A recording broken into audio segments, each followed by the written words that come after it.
Hello, everyone. Welcome to Artifact Recovery Corporation, our Tuesday night D&D game. I do have some announcements that I'll be making. Let me get Foundry visible first.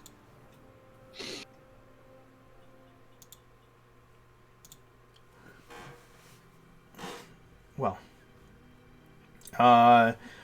first announcement is I will be posting the Angelica art tonight to get voted on by the end of the month. Now that we have all entries in, we'll restart the voting.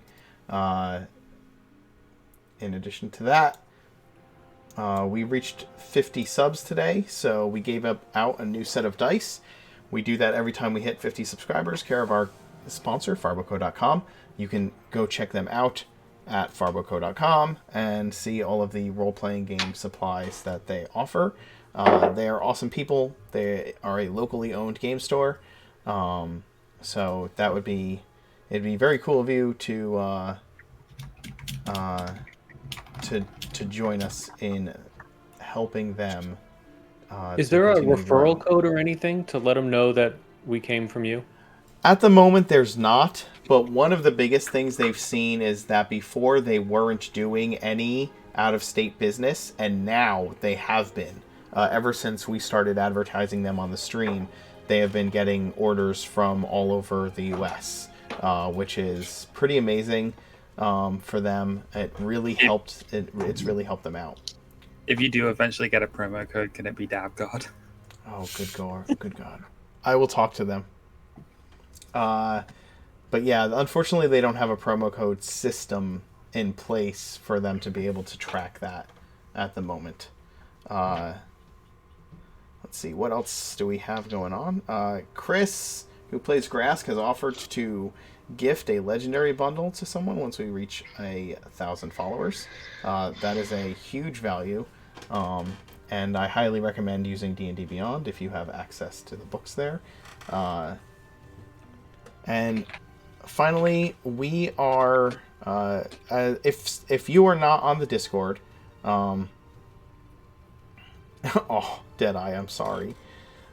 We supply friends to play with. If you're in the Discord, people will play with you.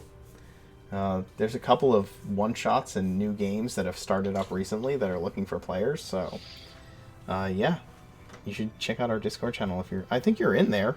I know you're in there.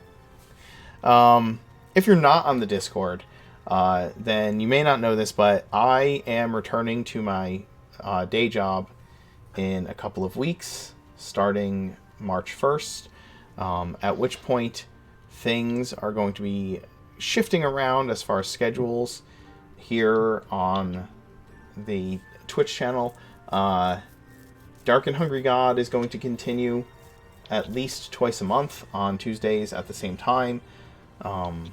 After March 1st, and we're still hammering out the details of other games and what the schedules will be, but once we know that, we will send out an announcement and share it all around so that people will know when to come and see what's going on, and you will always be able to find the videos here on Twitch and on our YouTube channel. Without further ado, why don't you all go ahead and introduce yourselves and your characters. Okay, hi everyone, my name is Gage, and I will be playing Pippin D. Wundelberg, the pragmatic and very confused leader of the Artifact Recovery Corporation. Pippin has never really been a winner in life, and even his greatest achievement, the sentient black pudding Bubbles, was an accident. Excuse me. So the big question is, will Pippin become a successful alchemist, or will he end up an abandoned ghostly bachelor like his grandfather? Will Pippin become a sex as the crossover version where you meet Maximilian? Oh, God. I try so hard not to say that every single week. It doesn't work out all the time. Hi, I'm David, and I'm very tired today, so I'm not going to do the full Leopold rundown. Short version. Noble, then was a statue for a while. Not a statue anymore. This is weird.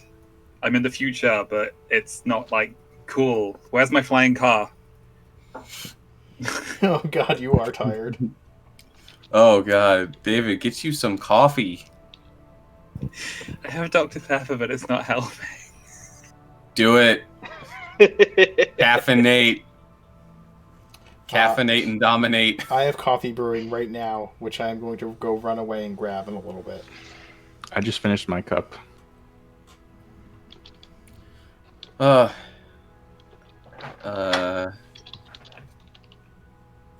think Tig is still on her way home, so. Oh, my turn to announce? Sorry, I have no picture. Hi, I'm Tig. I play the Goliath Ranger Longpauls, who is horribly grateful for Tigori's inability to talk forever because she has social anxiety. So she will take advantage of the driving excuse to say, that's enough.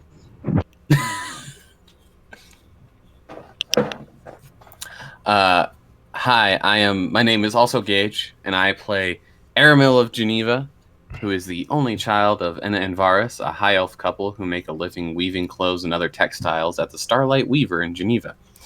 And everything was fine until a stuffy nobleman by the name of Baron Talrus set up a rival business, focused on pumping out cheap, boring clothes with his assembly line of workers.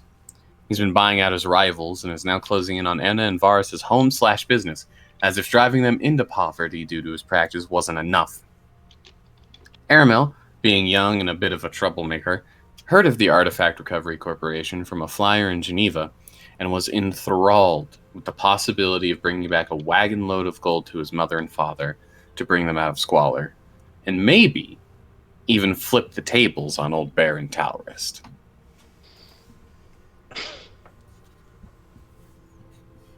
Oh, And- is that me? Yeah, As is tradition. Oh no, it's Chris. either one. Yep. And I'm Chris. I play Grass Kosker, the sort of not quite washed up, but like definitely near the end of his the Tom Brady of the Oregon Wrestling League. He's here to he's here to help make sure that the ARC personnel make it through the day, as well as being the secretarian for the franchise. And I'm John. I'm playing Ty, a young, impressionable monk of the Nadaran faith, who is very grateful for the help of the Artifact Recovery Corporation in securing a safe home for some refugees from the war out west. And I'm the Mark Knight. I'll be your dungeon master this evening. When we last left off, the franchisees of ARC had shown up in Oakhold by no means of their own, or in the Ancient Forest by no means of their own. Ran into some rather inept, but still deadly trolls who hindered themselves in their own fight with ARC. But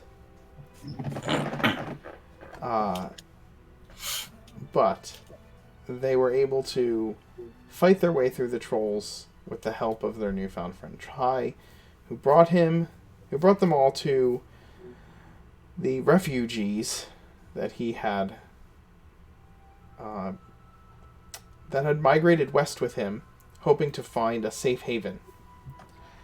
And instead, as Ty had informed them, had found a elven ruin inhabited by hydras? I saw I at think least one. At least one. At least one. There's usually two. At least two. Hydras always travel in mated pairs in Orden. One usually hangs out in the Very bushes. sweet. Do they mate for life? Hydras, I guess. Not according to the DMG. But It remains to be discovered because adventuring parties keep stumbling across and murdering them. yeah, it's unfortunate. They do mate for life. It's just a very short, violent life. Yes, exactly. 11 days. 11-day Remarkably kobolds. similar, yeah, reproduction pattern to the kobolds. How have the Hydras not overtaken Orden? Jesus. So spending the evening with the refugees and with Ty, kind of swapping stories about who they are and where they're from, sharing their food around with the refugees who are in short supply of provisions. Ark hopes that this meeting can be mutually beneficial, as there is a book down in the archives of Oakhold that they need to retrieve, and Ty hopes to restore the Shrine of Nadara in the center of the city to its former glory.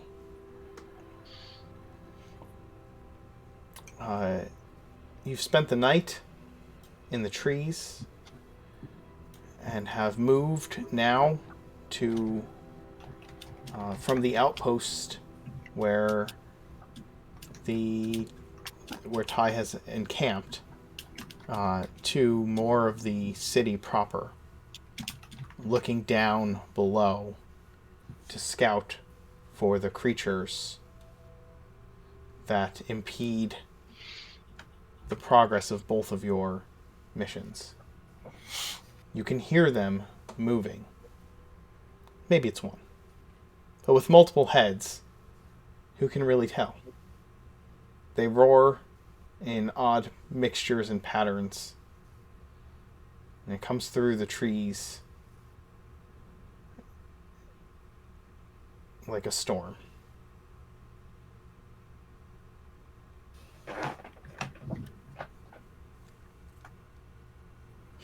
It's hard to see down below from this high up,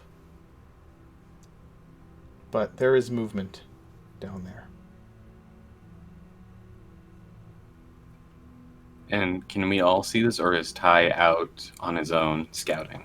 I think my thought process was that you've all moved to the upper portions of the city proper, and are looking down through the canopy to where you can see there are all of these elven buildings in the trees that have been abandoned, left behind, empty.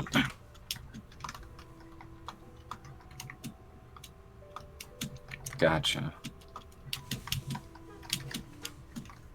So I was just picturing us watching the shadow of like two hydras moving through this ruined forest while the bad harmonica cover of the Jurassic Park theme plays. And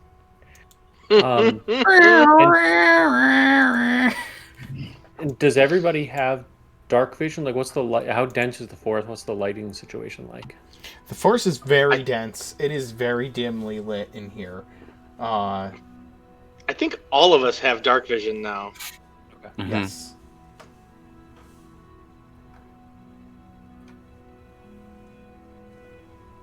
Oh, we lost Tig. Oh, Tig's back. Yeah, I'm hoping Tig can be a part of at least this part of the goings-on, because this is her speciality. Yeah, sorry, just got home. Yay.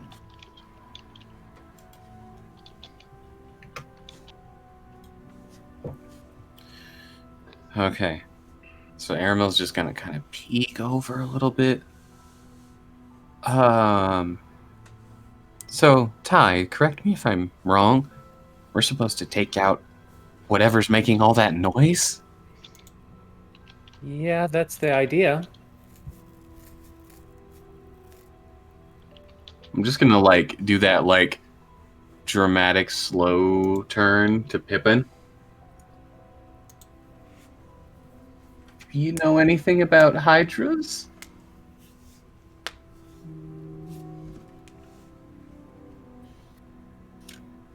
You're muted.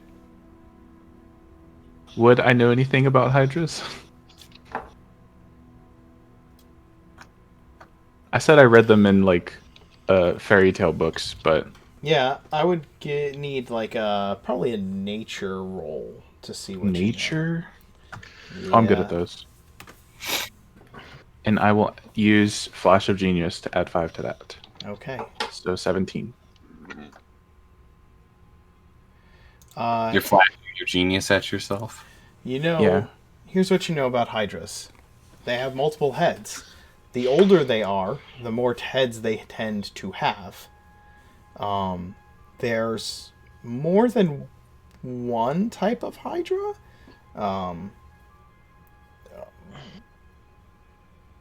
But you don't know a lot about the different types of hydras. You know that if you cut a head off and don't hit it with that they're like trolls. If you cut a head off, they will regenerate, but they will regenerate 2 heads in place of the 1 head. Mhm. They and they're very, very aware of their surroundings. With all those heads, they can see basically everything around them most of the time.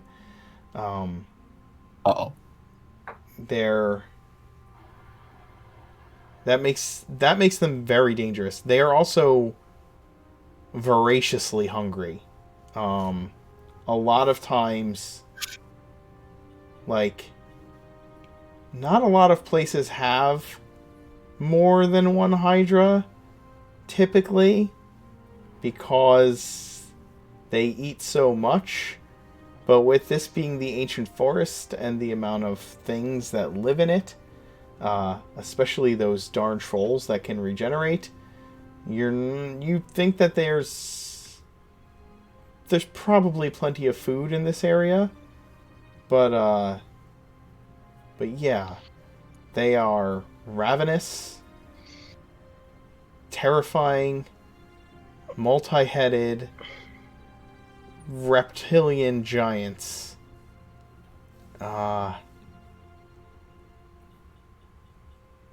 That's what you know. Well, they're very similar to trolls in that they can regenerate. And with that being said, I brewed these for the trolls, and I'm going to hand out 3 acid vials, 1 to Aramil, 1 to Longpaws, and 1 to Ty. Says these were supposed to be really good against trolls. I just didn't have a chance to use them. Perhaps they'll be useful against hydras too. I will take whatever we can get.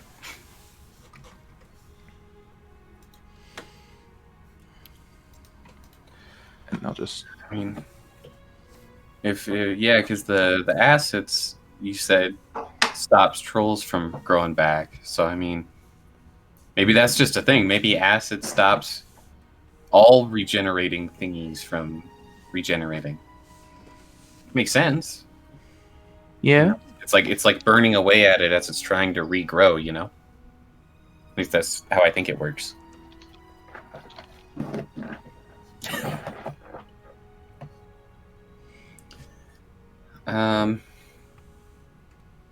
Do we still hear the Yes, you can hear the heads kind of growling or roaring or tearing at things every now and again. Just out of curiosity, I didn't catch. Are we in a dark enough place that we're using dark vision? Not where you are, but if you're peering down into the trees below, then yes, it is darker down there. It is Okay. dimly lit. It is not darkness. It is dim light. Well, Ty, Would we be seeing with dark vision though? Yeah. Yeah, because it's dimly lit, their dark vision actually makes it appear as bright light. Yep. So, So yes, you would get your Gloomstalker advantages. well, Ty, I hope this doesn't come off as incredibly rude, but what exactly are we waiting for?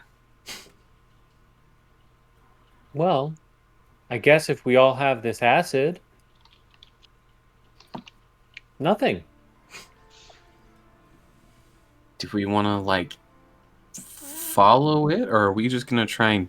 I mean, it doesn't really sound like that we can get the jump on it, but from here we might be able to just jump on it. You know? How high are we? You're very high. Like this. You're in the game? Are you in the game yet? Nope, it's Pause? booting. Okay. Well, I will tell the rest of you, and you can kind of describe this. See this right here?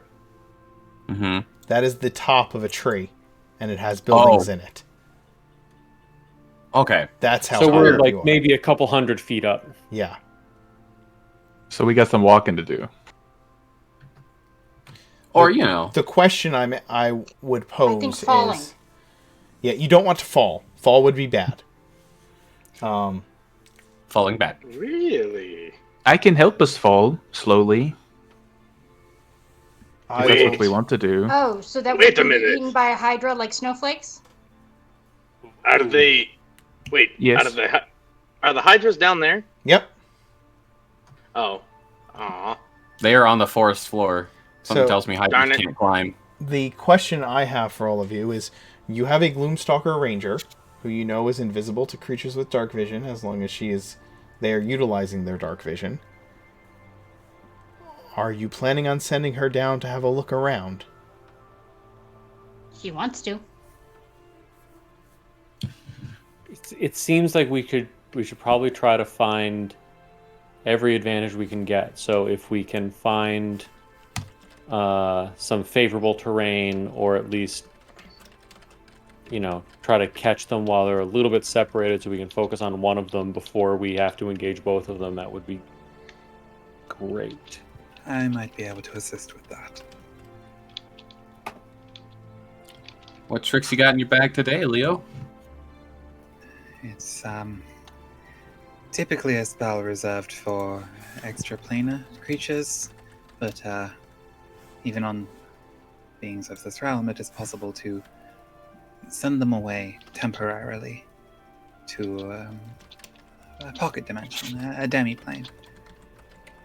It will give us about 1 minute to try to focus fire on one while the other is held.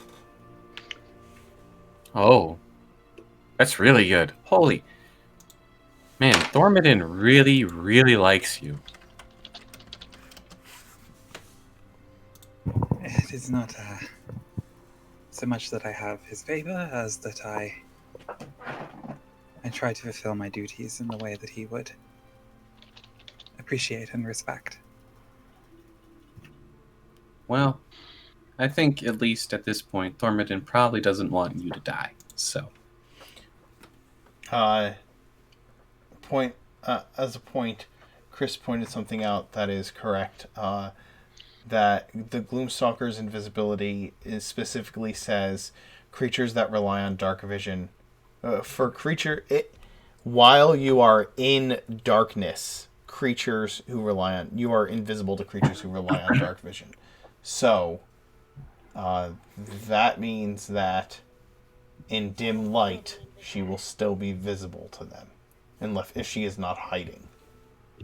But I would assume I would be less visible, I mean, just because.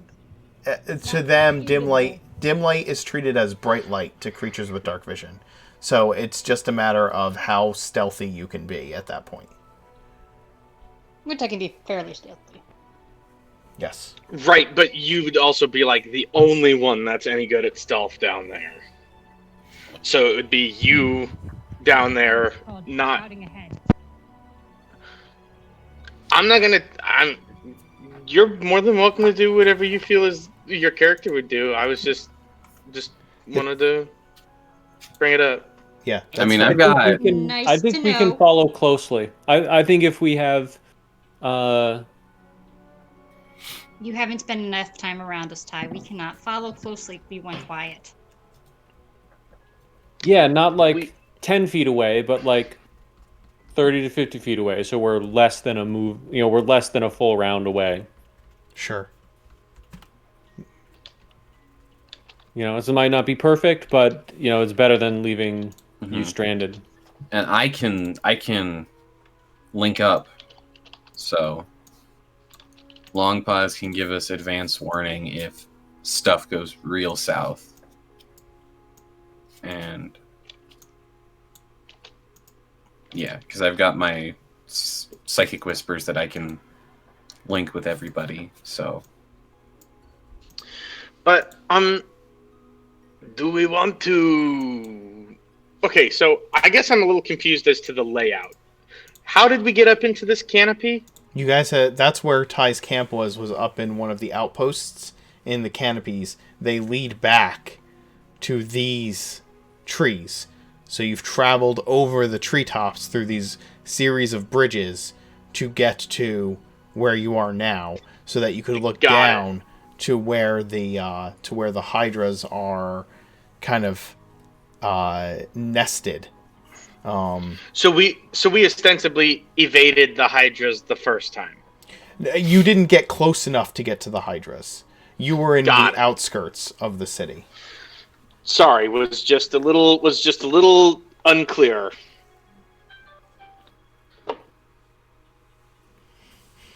Just a little unclear. no, you're good. I think we can just make our way down as quiet as we can be. If they notice us, well, that's the way it's going to be. But if we have a chance to try to get the drop on them, we should just take it. Okay. That sounds like a great plan. All right. Well, then I will need a group stealth roll as you begin to descend the trees. Oh no.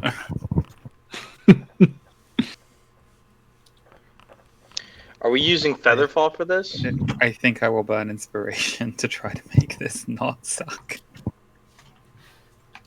You're climbing down these series of bridges.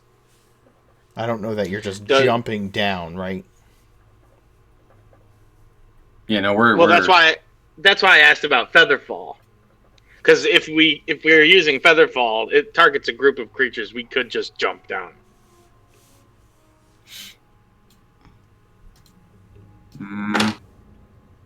does not seem wise.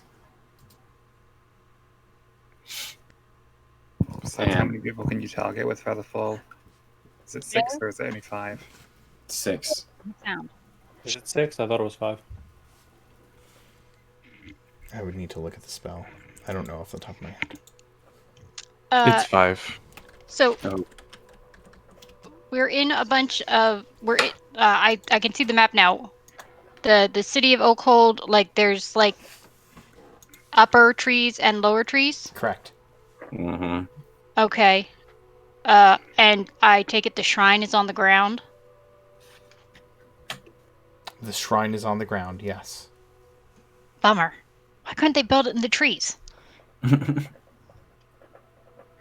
So there's probably ladders and junk because this place is designed for going up and down. Correct. Yeah, to be fair, I think the sort of holy symbol of Nadara in and of itself is a tree.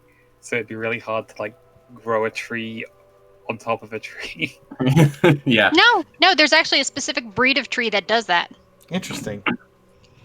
It tends to kill the parent tree, but Ah, Yeah, That is I actually heard you very- like It trees, does so we grew happen. a tree on your tree so you Tree. can pray while you pray. That's normal. Most children kill their parents. they just do it slowly. Alright, so we are climbing This is getting down. too real. I burned a psionic inspiration or psi energy die for psi bolstered neck to take my stealth up to a 27. Okay. I am also going to apply Flash of Genius to myself once again. Maybe give Leo Bardic inspiration. Oh shit! It's too late. The skill roll's already passed. No worries. I think I'm good. Oop, that's the wrong character. That is the wrong No. character.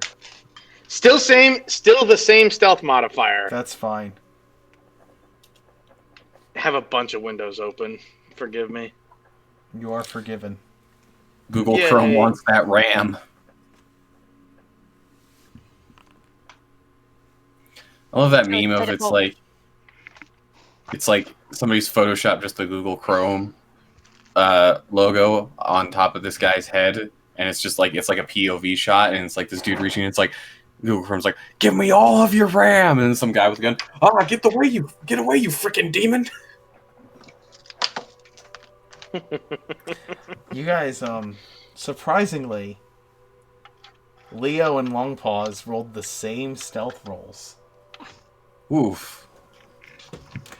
Yeah, but I'm like really trying, and Longpaws is just like, eh. I'm still Grass sad Bowie left.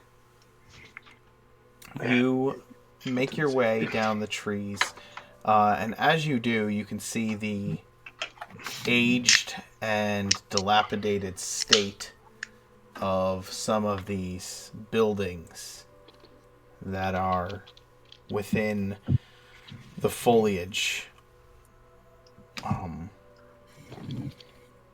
It has been a long time since anybody has made a home here. Some of the things that some of you may consider is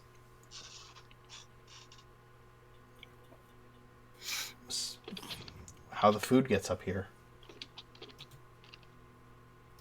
What do you mean by gets up here? The food is up here. It grows up here. There are, you see signs of things like rain catchers that have been rotted out over time. Some of the things that need to be repaired if this place is to be livable, even up this high. You make your way down and down and down until you get to what looks like a overgrown stony courtyard. And you can see some of these creatures down below you. So we're not all the way down? I would assume that once you caught sight of what you were hunting, that you might, that you would take notice of it then, right? Mm-hmm. Yeah, but did you say we reach the courtyard or we see a courtyard? You see the courtyard below.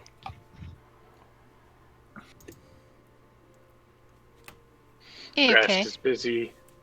Grask is busy humming his theme song, his entry music, and that's why he's so stealthy. Oak Cold Battle 1? What? What? What? As you get down, So to how where high you are can- we when we see these, and how tall do they look? these are huge creatures. So you are probably, I'd say,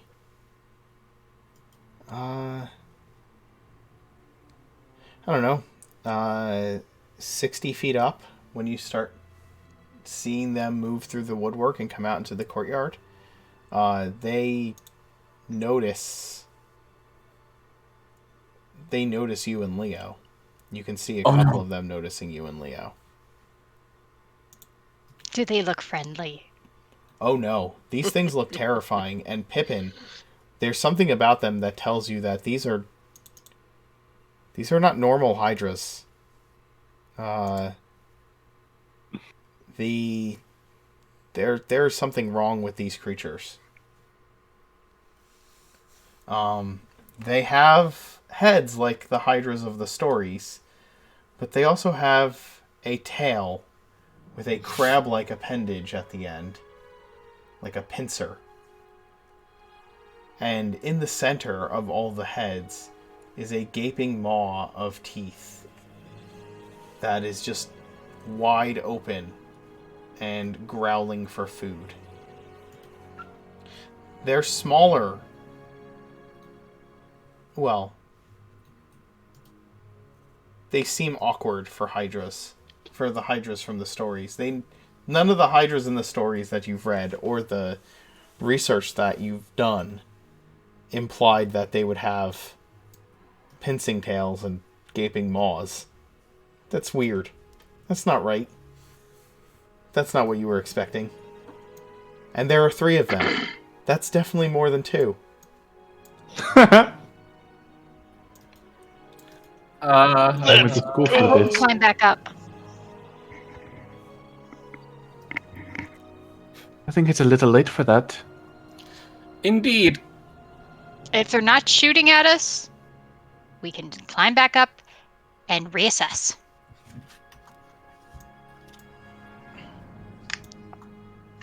Banish one, fight the other two. When it comes back, kill it. I say we climb as high as we can and pelt it with arrows. Well, not all of us have arrows, unfortunately. Then Yeah. you guys can rest. Or No, drop bubbles on it. that sounds incredibly boring. Only would be me to take out the Grask's first taste. one. The later ones can be all yours, Grask. Or they can, or,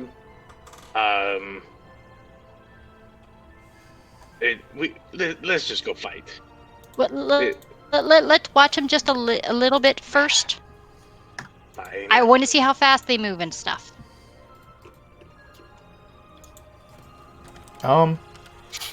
They lumber a bit. They move about the speed of you and your companions as they move through, and they did take notice of both you and Leo. And as you Are they climb, coming towards us? oh yeah, as soon as they take notice, they start gathering towards the tree that you've been, the tree path that you're coming down. Do we see any other tree paths across the courtyard? Yes, you would be able to get down. Let me point to the areas. If you came down, you can come down and come in through this path here, or come from this direction, or even from over here, or from multiple directions if you wanted. But they are gathering towards the tree that you're at now. Which is... I would say that you're somewhere around here. So you would have come down either here or here. Did you say they were sort of clustering towards the bottom of... Yeah, now that they've noticed you, they're like growling and roaring and moving towards where you are.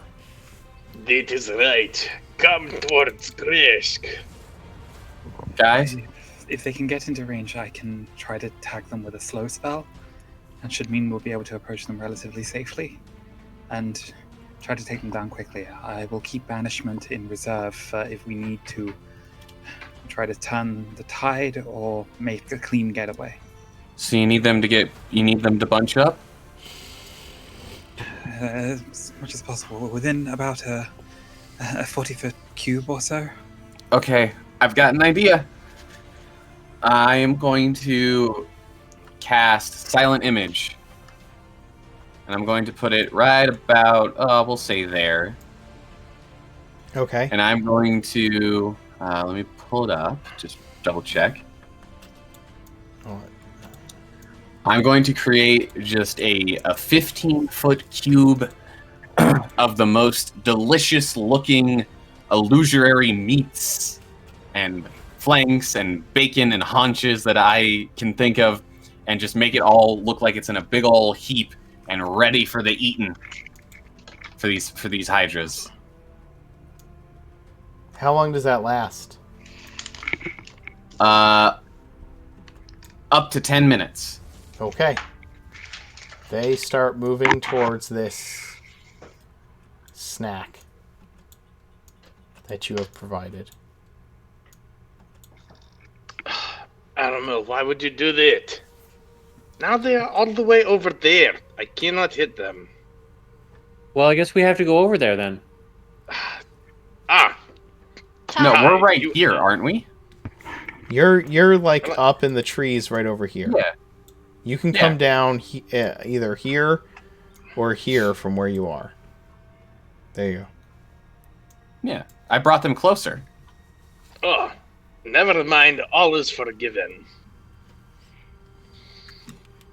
But How I high are thought we? you had a longbow. We could shoot him from anywhere. I said that you guys took notice of these things once you were about 60 feet from their heads, essentially.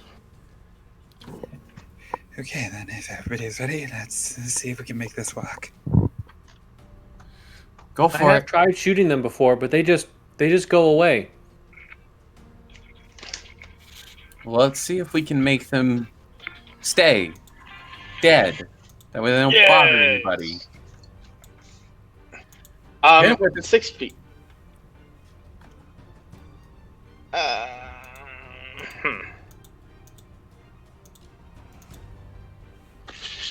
Okay. They Would need to a make...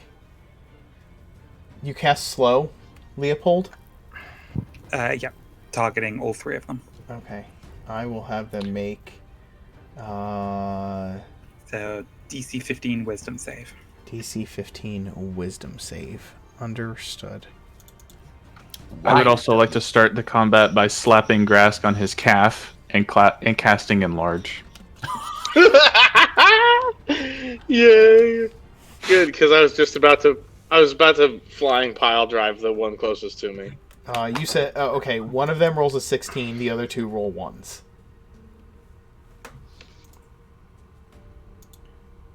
Oh, wow. Alrighty.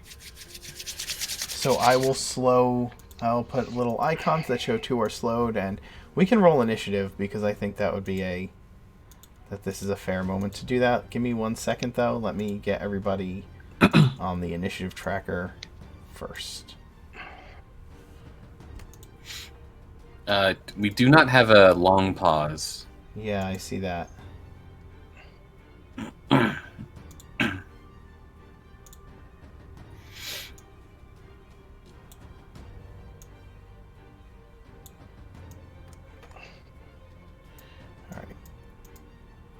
Go ahead and roll initiatives. Ooh. Ooh. Oh, wow. Cleric Curse living up to his name.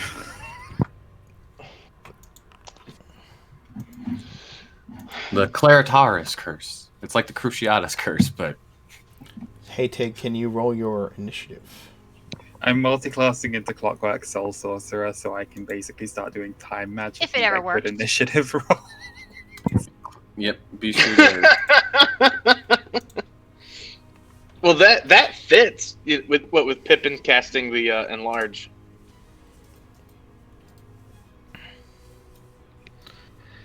Am I muted?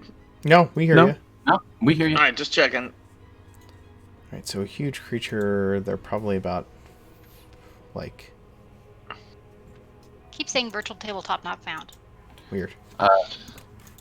Go into... So click the Beyond 20 little icon on your D&D Beyond sheet, and then tab over into Foundry, and then click it on Foundry, and that should sync it up.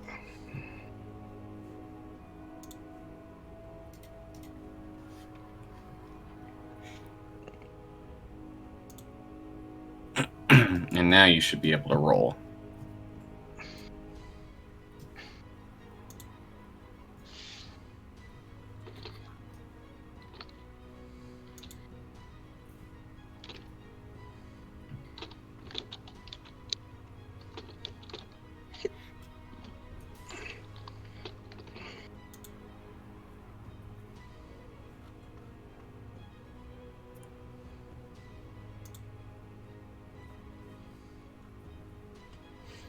Let's see.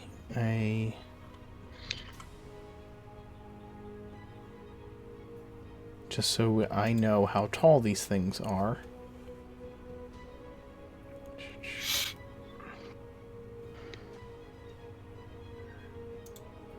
I have hit the stupid button a gazillion times. It is evil.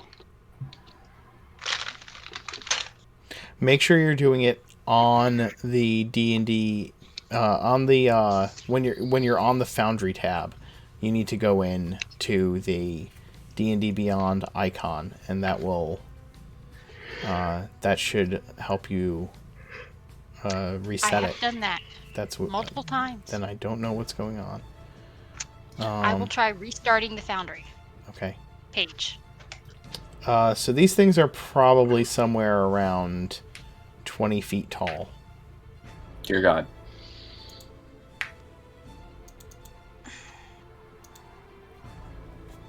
What is the icon? Oh, that's the slow. Those are the Okay, slowed ones. my Yes. Mabe. Yep. We are having technical difficulties. I'll be right back. Grask, you're enlarged. Yeah. Yes.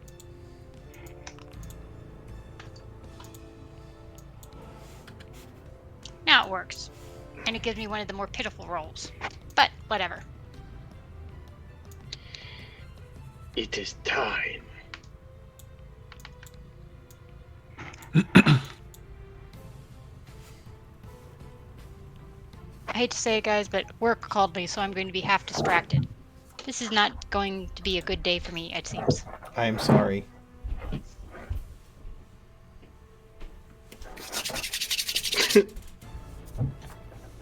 As Grask octuples in size, the tree limb he is standing on snaps. No. The boards of the treetop bridges that you have perched yourself upon to look down at these creatures begins to buckle and creak under the weight of the newly giant-sized Grask. This is exactly what I wanted. Because after Pippin goes, we're going to pull a century.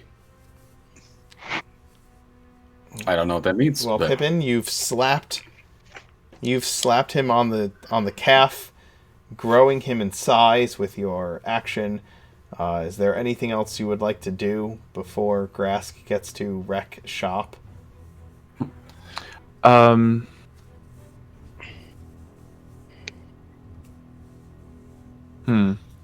Well, sorry, I was kind of hoping that the enlarge reduce Was would be pre-combat? That's fine. Yeah, That's fine. okay. I'll allow that. In that case, I'm going to administer my elixir of boldness to Grask as well. Ooh. You are blessed for 1 minute. Yay! I am going to hand my elixir of healing to Leopold, and then I do not have 60 feet of movement, so I will make my way down the stairs. Okay. And 30 feet. Bubbles is going to fly kind of just in this open area and spit down at this one. How high up are you keeping Bubbles?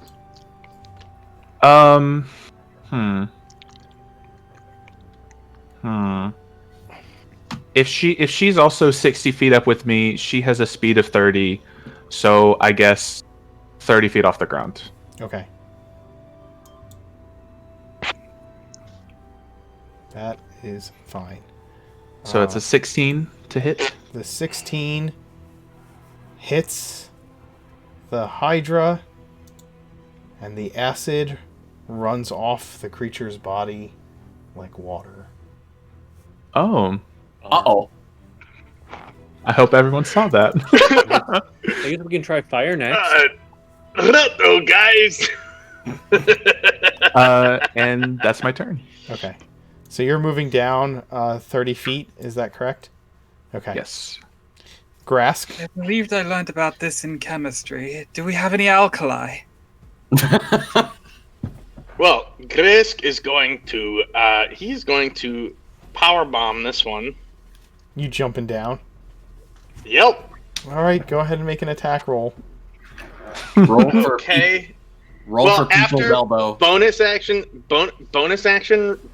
rage, obviously. Then we're gonna reckless. Sorry, I moved the Hydra so that you were not directly on it, because it just makes it easier for me to control the tokens if necessary. Oh, here was where I wanted to land. Understood. Okay. Yeah, just in between all three of them. Understood. Alrighty. And then Great Weapon Master. I need to read slow real quick. Reduces their armor class by 2. Mm-hmm. Yep. also -2 to dex saves. They can only ever make one attack. They can take an action or bonus action. Not Okay. bold. Yeah, it's real good. Yes. And then because he's blessed, he also gets the 1d4 to attack rolls, so that's a 17. That will hit. Okay. 20. Oh, wait. Divine Fury. So that's 29 plus 12. Wait, 29 plus 30. Yeah, radiant damage. The radiant damage from Divine Fury, the slashing damage from the halberd. plus 10. So it's 19 plus 19. 10, plus 10 is 29 plus 2 Plus from the raging, 2 right? from Rage. Oh. So 31 plus a d4 from Enlarged. So 32, Okay. right? And then I don't know if you're going to add falling damage on top of that. You jumped down, what, 60 feet onto this thing? Yeah. Okay. So, fun fact, there are actually rules for this, as I learned in my last Eberron game, because I had a very similar situation happen. So basically, the creature Grask is landing on needs to make a strength save, or be knocked prone, and that creature will also take half of the falling damage that Grask takes. And they would both be knocked prone?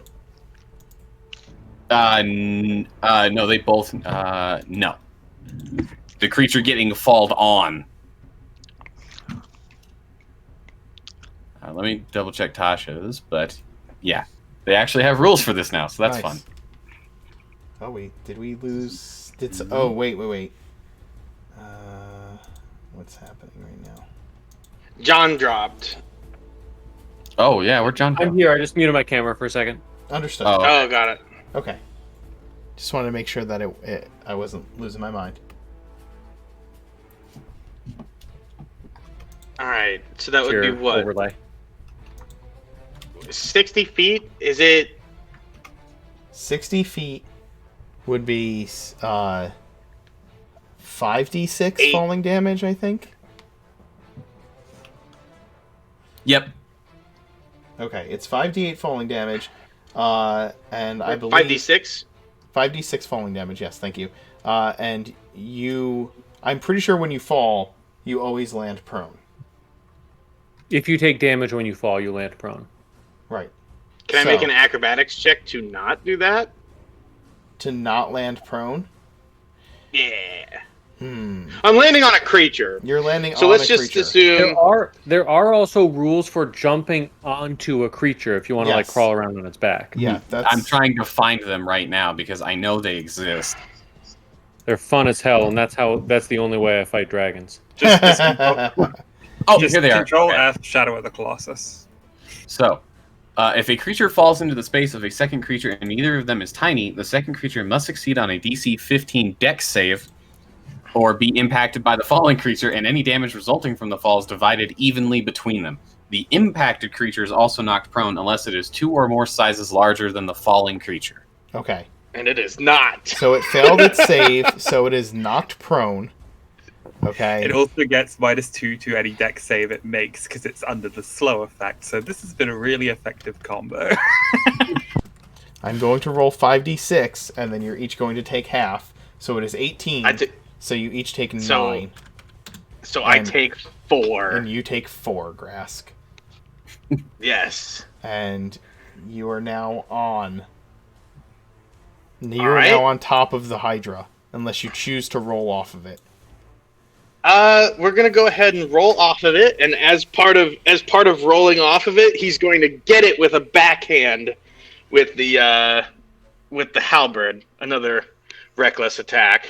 Okay, go ahead. This whole turn is reckless. What are you talking about? That is a 17 to hit. All combat with Grask is reckless. Actually, it's not a 17 to hit. That is... It's a 16. It's a 16. It's a 16 to hit, which will hit it, because it is slowed. and deal 20 more Alright. slashing damage to it. 22. 22. Yeah. This thing, 26 oh, right. for being enlarged. Okay. The first Hydra is nearly completely dead after that multitude of blows by Grask. It is then Alrighty. going to use... Well, do you have a bonus action, Grask? No, you rage. No, but I do have an action surge. Oh, good God. Okay. Grask can took a surge, bonus please. Grass. Action surge. Yes, we'll action surge. And then we'll go ahead and... You don't need to reckless on these attacks. Because he's prone. Now he's prone. he... I yeah, think now... once- the way reckless works though is that you declare reckless when you start making attacks. Yeah, because as long as you make one reckless to the end attack, of the everything's got advantage to hit you. Yeah, Oh. Okay. So switching between the two doesn't make a difference. doesn't matter. Anyway. Yeah, this guy's getting finished off. Okay, go ahead, make your attack roll. That's gonna hit, Yep. and then this guy is. No, we're gonna draw this guy's attention. Well, tell me, does that fit? Does Yes, any? because it... Yeah. Yep. That thing All right, is, yeah, okay, That thing Very is much dead. Very dead. all right, and then this guy's taking the other one. All right, so that's a. That is an 11 at the moment. That is an 11. 15 That will hit because... Oh, yes, that'll hit. for 20 25. damage. Yes, 20 minus 25 hit points. All right. Grask, is your turn complete? yeah, we're good. Okay.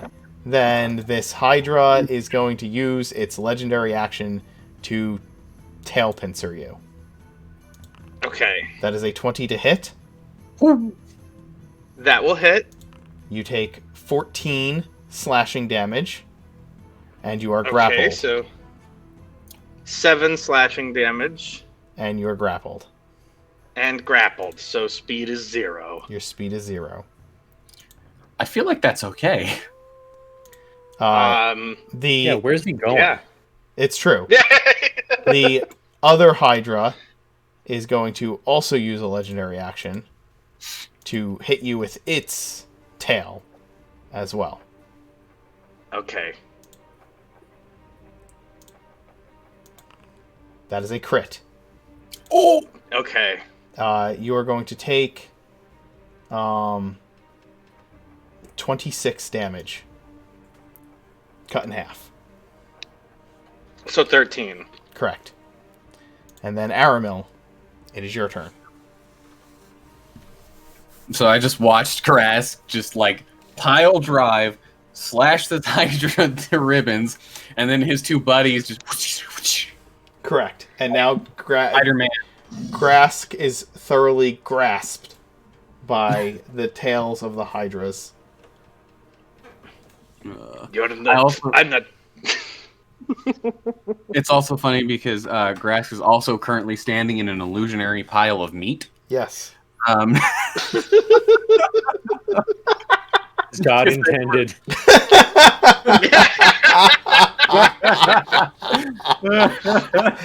Oh, good lord. Yep. So I'm 60 feet up. Yes. So I'm like at the edge of my effective range.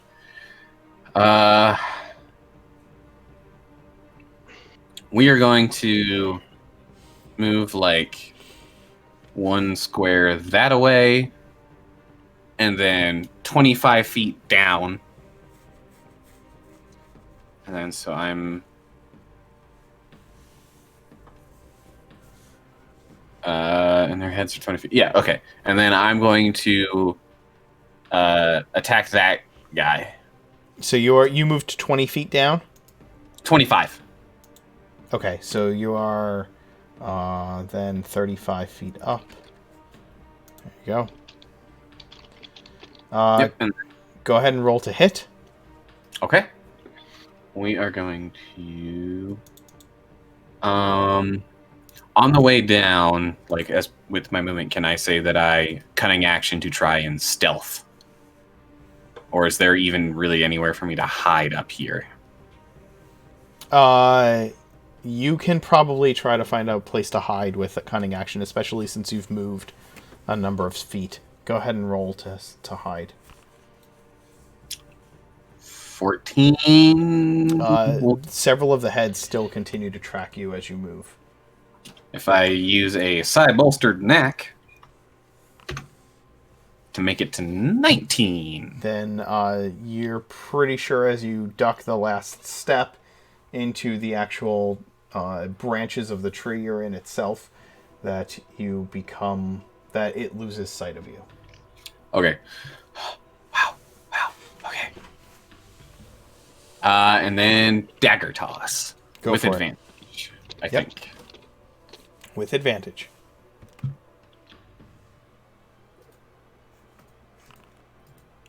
Oh, baby!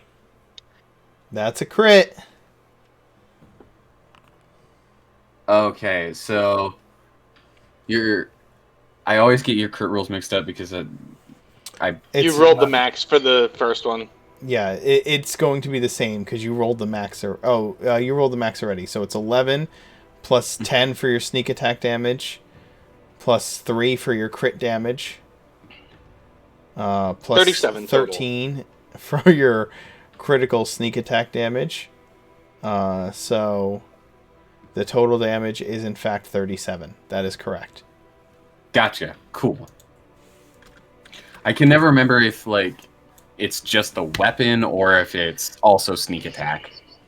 The weapon damage, the original weapon's damage is maxed, and then you roll double for everything else. Cool. Okay. I don't know why I can't get it to stick in my head. I think it's just because I don't crit very often. But yeah, so 37 psychic damage to that one of the ones that's got grasped. And that's my turn. I am out of movement. I'm out of everything. Okay. Just this little blue blade just peeks out from the canopy and just... Understood. What? You move further down, is that correct? Or no? Yeah, I basically went 5 feet over and then 25 feet down. Okay. So you're at 10 feet up.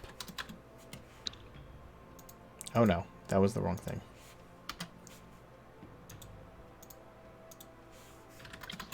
There you go. Okay. Ty? So I look over at Longpaws. Does Longpaws have a bow? Oh, yes. Okay. I call down, "Hey, Grask, which one next?" Can I point? Yeah, your movement's 0, but you can point. All right, I'm gonna point at this one. Okay. So Get this one. He's trying to take my meat.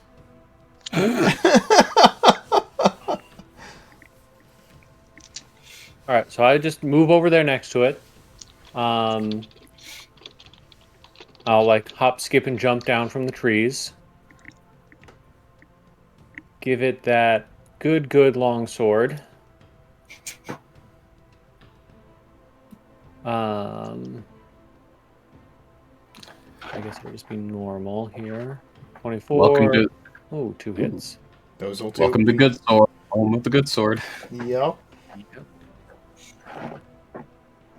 So 14 on the first one, 12 on the second, and I will spend a key point for a stunning strike.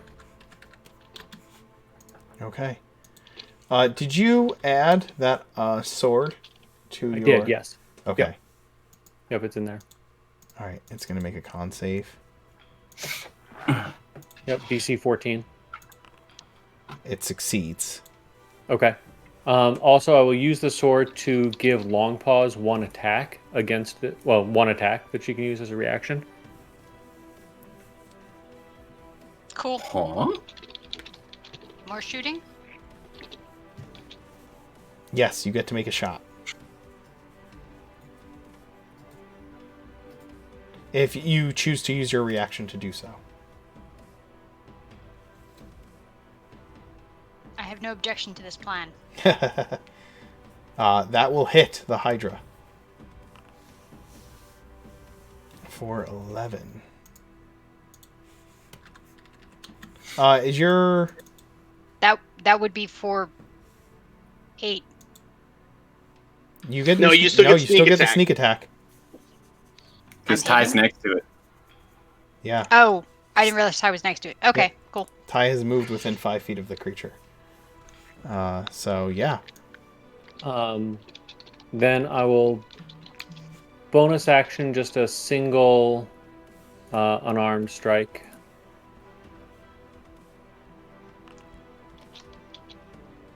I think a 16 hit last time for 10 more damage. Damn. Yep, that will hit. Ty is on fire. He That is. sounds pretty good. Then I will. That's all my actions. I don't think I've.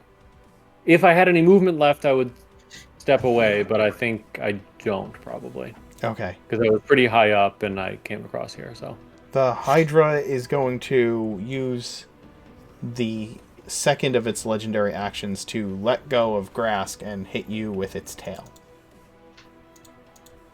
okay, That is a 15 to hit you. miss. All right. Its tail kind of releases from grasp and comes shooting down at you, and you nimbly duck beneath the blow. Long pause. It is your action.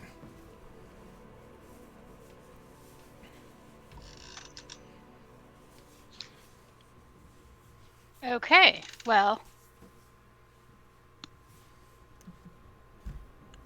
Shooting is fun, but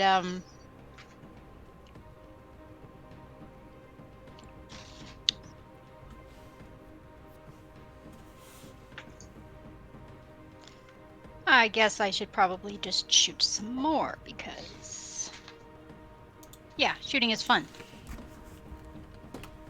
Shooting is fun, fun, fun, fun, fun, fun.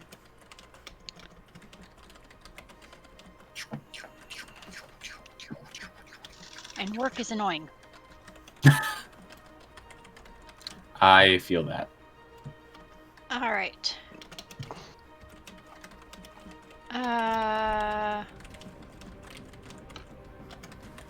Okay. 21. That will hit. What? Can you target the one you're shooting at? Just so I'm I aware. assume I'd be shooting. I was planning to shoot at the same one I shot at before. Understood. Okay, that's fine. That will hit for 10 more damage. You get a second... You get 2 more attacks, don't you? Because you are Mm-hmm. Yeah, Gloomstalker. first turn. Yep. Although actually, can I sneak my bonus action in? You want to Hunter's Market. Hunter's Market? Did we add somebody or lose somebody? David's muted his camera. Understood. Okay, it is Hunter's Marked.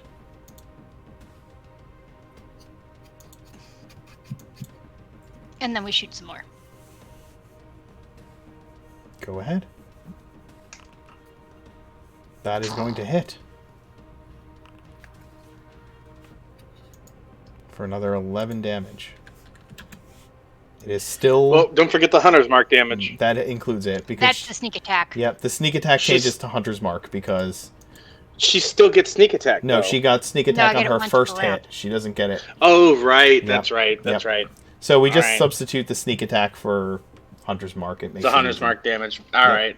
Yeah, that makes sense. The third Ooh. strike is going to miss horribly. I. Yep. Hmm. I'll give I her have my own inspiration for to that. use. Oh, Do you wish to use inspiration?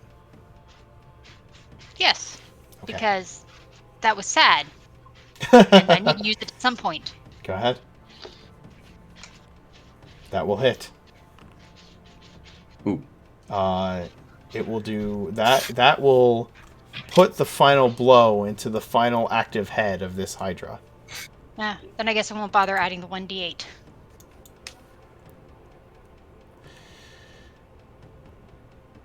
This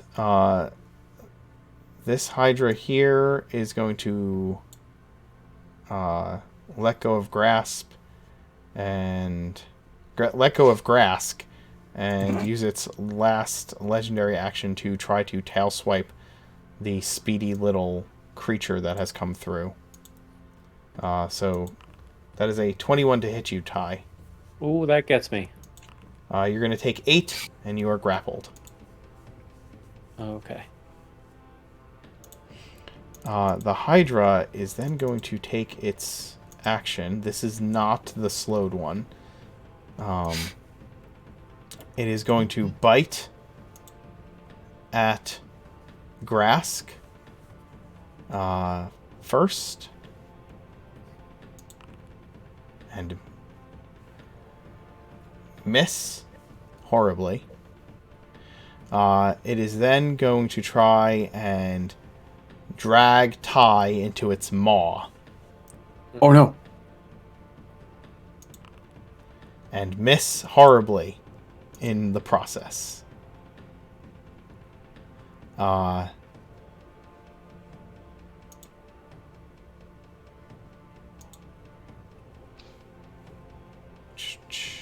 think that is all it can do at this point. Leo? So just double checking, we're about 60 feet up at the moment, right? You are, yes. So I would need to use my movement to. Is it like a platform we can walk down, or is it like technically climbing speed? So I would be at half movement. It is. No. You can. It is a platform you can walk down. Okay, then I'm gonna move 30 feet into range to just tag Grask with a healing word, and just like shout to him like, "Finish it, quick!" Yay! This is not... I can't reckless this attack, can I? No. Okay. That's an 18. Well, can I Great Weapon Master that? Yeah. Yeah, I can. you can. Nope. It says on your turn. Ah. Okay, so you Oh, can't. no. That's a different clause. It says before you make a melee attack with a heavy weapon that you are proficient with, you can choose to take a -5 penalty. The on your turn is when you score a critical hit with a melee weapon or reduce a creature to 0. Correct. Okay, so And I can. you have already stated that you always always. you always are using Great Weapon Master, so that is fine. Yes. Um, So then I add a D4 because of Bless, making that a 17. that will hit. Jesus. The clutch. For 24. 27 more damage. And then, does Divine Fury only work on your turn, or just the first attack of a turn? On each of your turns. Okay, so it's on your turn. That's fine.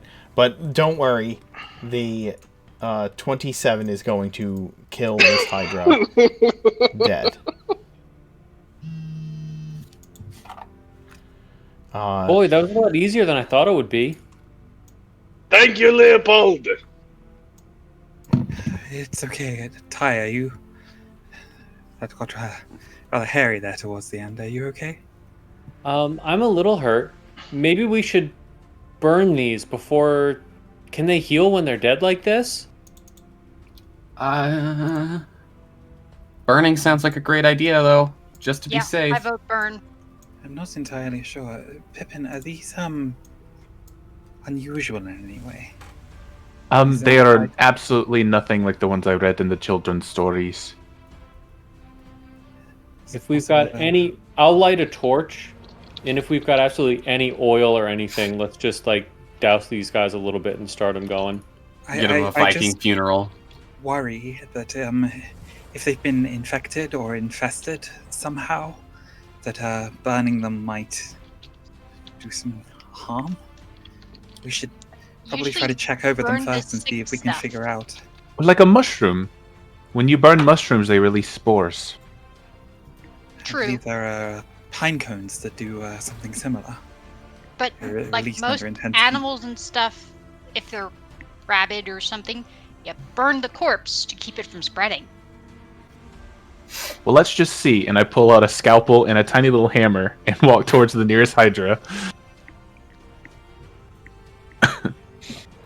Leopold's gonna step closer and just tap Pippin with a resistance cantrip, just to be on the safe side.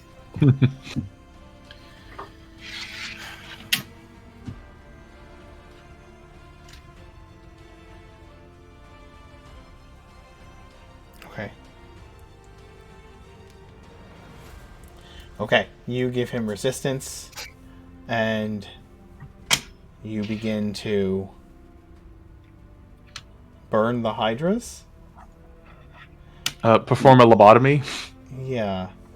We're I think checking we're waiting for- spreading first. Yeah, we're waiting for the lobotomy before burning. Okay. Okay. Give me a medicine roll to perform a lobotomy on a. Medicine.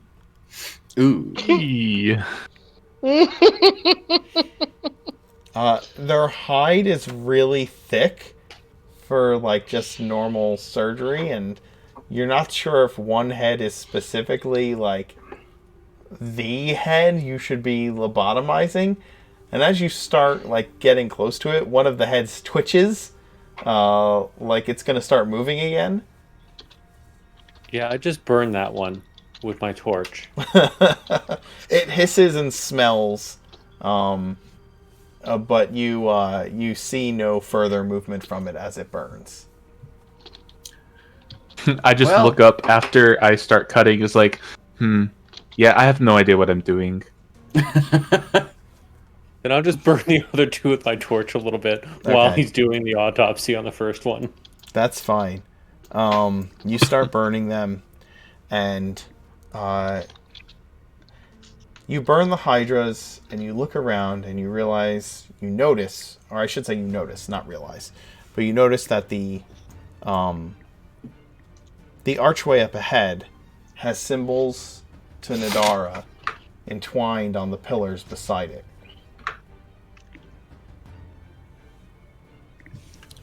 Would you mind shrinking me back down? Sure. And I just wave a hand, and he goes away. Meow, meow, meow.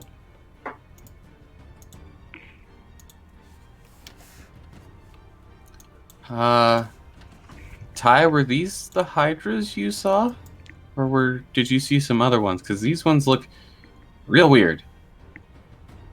I would assume these are the hydras I saw. These are the ones you saw, yeah. Yeah.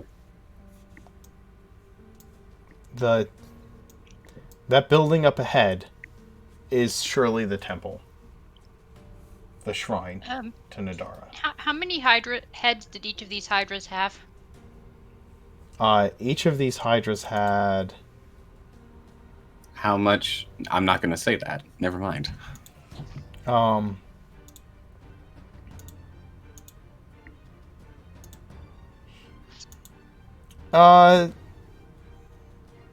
They had like 3 or 4 apiece. Okay, Pippin, if these were normal hydras, would that make these younger hydras or older hydras? Younger. I don't think normal would be the right term for hydras in general. Let alone these. Yeah, Classic I hydra? think- Would classic work? Probably conventional. Also a good word. Ty, Right? you peer through this doorway, and you see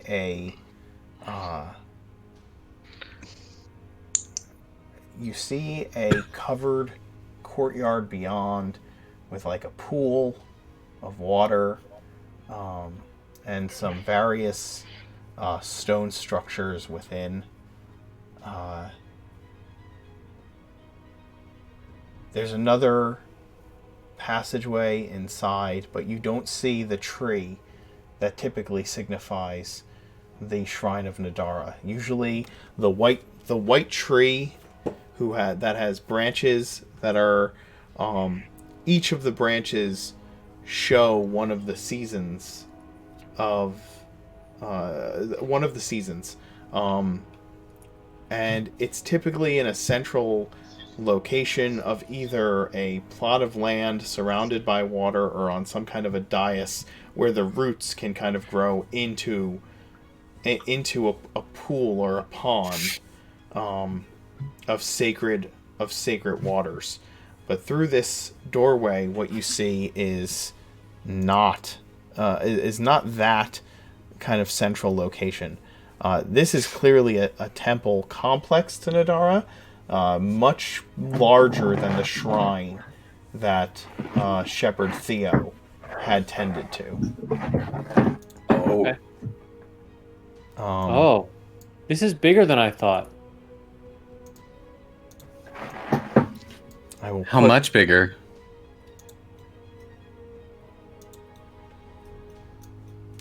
So Well, I didn't see any of this be inside here.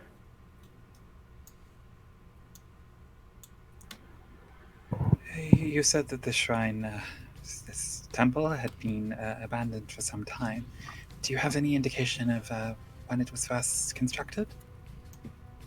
Well, a long time ago. I don't know more than that, sorry. And Leopold's going to take a look at some of the symbols that are marked on the sort of archway, just trying to determine if any of it is Old Valkyrian, or if there are any religious symbols that he would have any familiarity with. Give me a history check.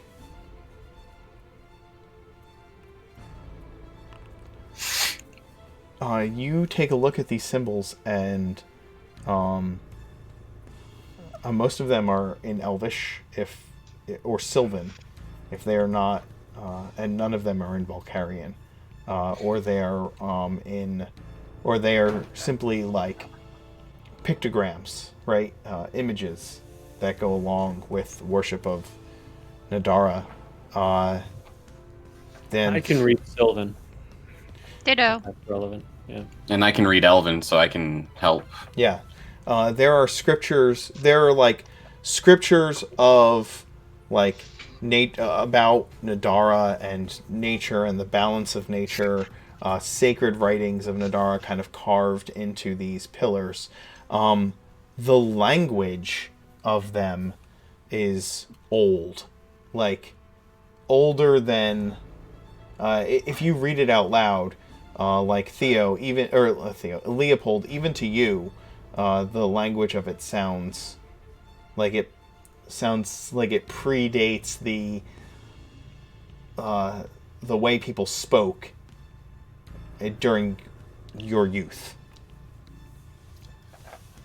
So this one either says, "To death we all go," or "Tomato we all sow."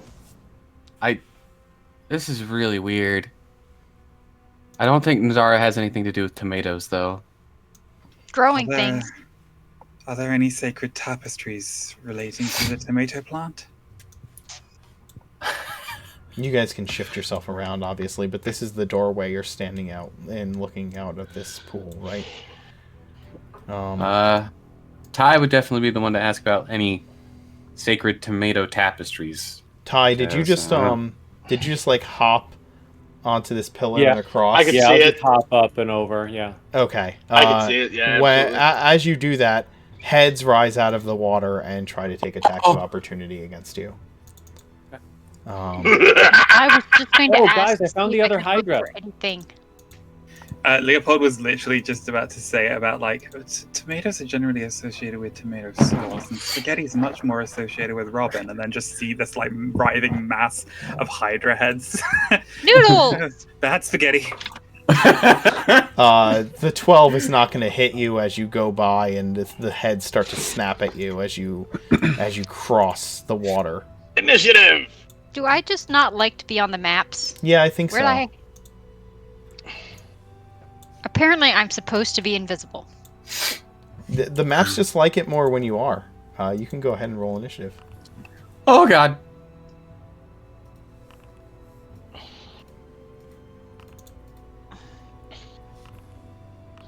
There's 2 ties. Yeah, that's weird. That is weird. Oh yeah. The other one's off the map. Ah, That's the second one, by the way. That's Yep, the 18. I got it. Yeah. yeah. That ties go to the defender. I don't know. Sorry, Get it. that was not a good joke. That was a good joke. You shush your mouth. It's an excellent joke.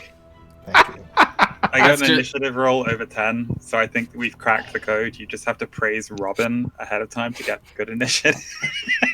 Ty, you've Oh crossed. yeah, I rolled the 1 this time. You hop onto the pillar and cross onto this platform in the midst of the water, and as you do, these writhing heads come bursting forth from this pool. The thing was completely submerged, which should tell you about the depth of the water here. Yeah, I was gonna say that water seems pretty deep. The creature itself, once again, this one is slightly larger than the one you faced earlier. The ones that were in the courtyard, it's about 25 feet tall. It has 6 heads that are writhing around as it comes out of the water. It was laying like long and flat in the water, but now that it is risen up to its full height, it sticks about a little more than halfway out of the water as it starts to roar and writhe. So that, by your estimate, would make the water like 15, 20 foot deep. 15, 20 feet deep. Yeah. Okay. But you have the first action, Ty. Okay. Well, I'm gonna cast Fairy Fire on the Hydra. You can give me a dexterity saving throw. Okay. It rolls an 8, which makes it Okay. fairy fired. Whew. It is very glowy. Okay. Then I will spend a key point to bonus action, Step of the Wind, dash, and double my jumping distance, and kind of come over this way, take the long way around. Okay. And I will give Grask a move as a reaction if he wants it. Okay. Yes.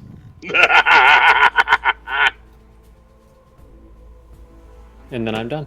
All right. The Hydra is going to use one of its legendary actions right after your turn to bite at Grask. 16. It is a miss. Okay. It is then Jesus. going to use its action to start attacking. So it has 6 heads, and its bite has. I think I'm the only one it can reach. It has a 10-foot reach. You are the only one it can reach, so it is going to go. Bring it on. It is going to move here. And now it is going to take 3 attacks against you, Grask. 23, 22, 27. Good God, and he's not raging. Nope. That's all at full damage. That's going to be 15, 10, and 10, respectively, on the bites. Oh, So 45. 35 Oh, 35 damage. The other 3 bites are going at Aramil. Ah! It's gonna roll a 9, a 10, and a 10 to hit you. What the? I literally rolled a 1 and 2 2s to hit you, Aramil. Jesus. So I just see grass get nommed on, and it's like the adrenaline rush where it's like everything feels like it's in slow motion. It's just like, no. The Hydra is then going to use the rest of its movement to dive back into the water and swim over here. Remember, it is still fairy fired. Yep. It is currently under the water, swimming over to here. Never mind. Chris's headset died. I'm assuming that Grask is going to take an attack of opportunity when it dives into the water, but I will wait for Chris to get back. Or I will ask him over here.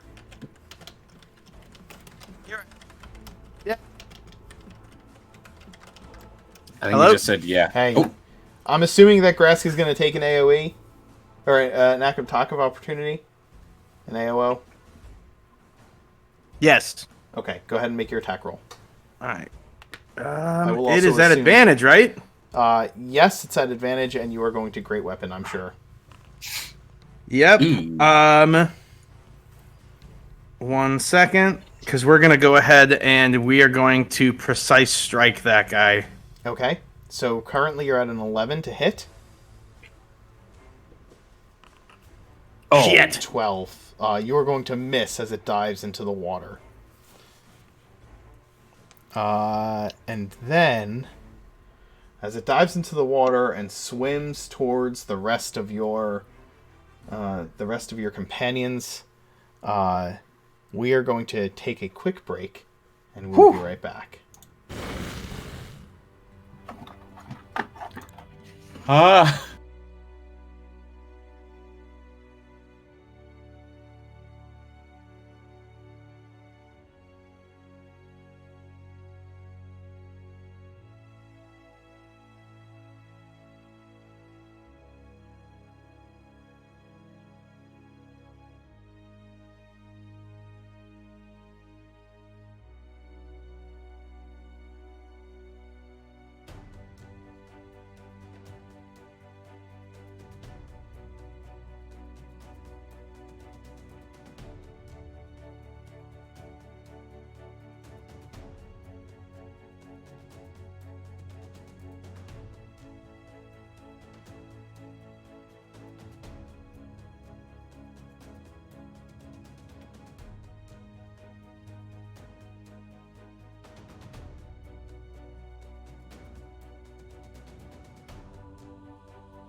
Okay, we have returned.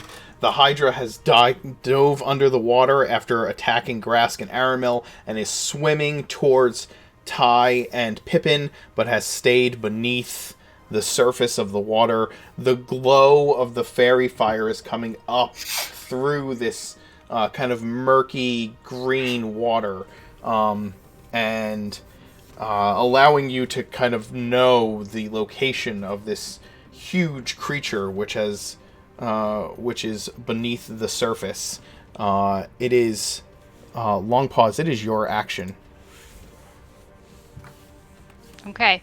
I'm assuming there's like a lip and stuff. I'd have to be closer to the edge to actually see where the fairy fire and creature is. Yes. Right now you can kind of see a faint glow that is like shifting and shimmering as the water moves. Kind of like when you're seeing the lights from inside a hot tub. Yes. Are you on camera now? I should turn that on. There you go. Well, yeah. I'm at home, so I can get on camera. Yeah. Cat cam. The reason I was not on camera earlier. She was hiding.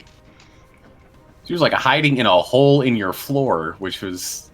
In the ceiling at my sister's, actually. I see. Oh, Basement ceiling at my sister's. cats. They are a liquid. I don't know what else to say. They will just get everywhere and anywhere they want to be. Yep. Cats are the closest things we have to oozes in real life. Like, Except they're not as icky. It's true. I don't know. There's two things that the internet loves: cats and ninjas. And sometimes they are one and the same. Cats are just clumsy ninjas. That's what they are. Except when you're not expecting them. Then they are the true ninja. It is your action, long pause. What are you up to? Let's see. I am... Let's see. Got this far. I think I need to travel a little...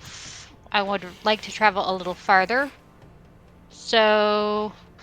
I'm just going to...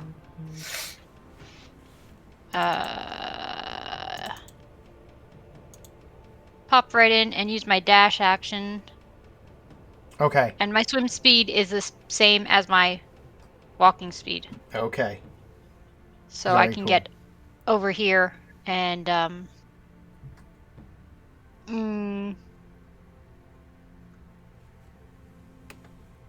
just go right over so that I'm this way a little bit. Okay. And I'll shoot at the lovely Hydra. How tall are you, by the way? 7.5 feet. Okay. So, as a reminder, you are either treading water or below the water, just as a reminder, because it is 15 to 20 feet deep. Okay? Yeah, your but if I swim can still speed shoot is- underwater, I don't have a problem with that. I can hold my breath. Not an hour, but for a while. Sure, that's fine. Okay.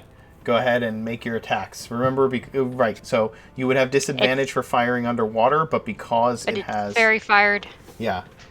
I just need to double... You know what? You asked me that rule. I want to double check it. and don't forget about your hunter's mark. Before you make your attacks, let me just double check underwater combat so that I am not... A ranged weapon attack, okay. If it is beyond the weapon's normal range... It's Okay. 150 feet for a longbow. Is that Normal range. That's the normal, not the long range, correct? Long range is 600. Okay. As long as as long as it is within outside of its normal range, it automatically misses. And against a target within the normal range, the attack roll has disadvantage unless it's a crossbow, a net, or a weapon that's thrown like a javelin. So yes, but because you have disadvantage, but because of the fairy fire, it is canceled out. So go ahead and make your attack. That will hit 19. the Hydra. And that will do 12. Well, that's going to do 9 damage to it. Your companions are not within 5 feet of it because it is under the water. So it's going to get the 9. Did you? You didn't. You. Then I would apply a hunter's mark earlier. But didn't you use your bonus action to dash? Wait, let me. Yeah, Yeah. so no hunter's mark. So it's Yeah. just the 9. So it's just the 9. But you got 2 more because this is a new combat, Yes, and this is the first round of combat, so you still get 2 attacks. Yep. Actually, how much distance did I travel total? Hey, actually, that's within my distance. That's within 'Cause your I get an movement extra speed?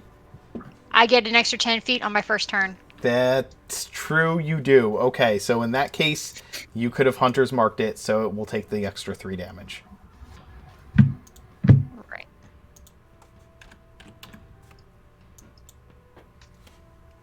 You're going to do this pretty thing. Yeah, there, the pretty thing.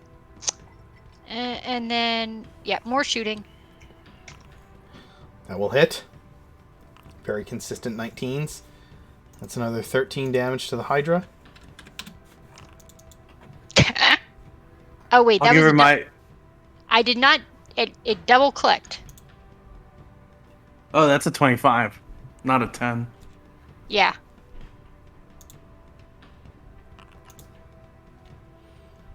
And So Plus your D8. and another 2. So it's a 12, and then 13, and then 14, plus 2.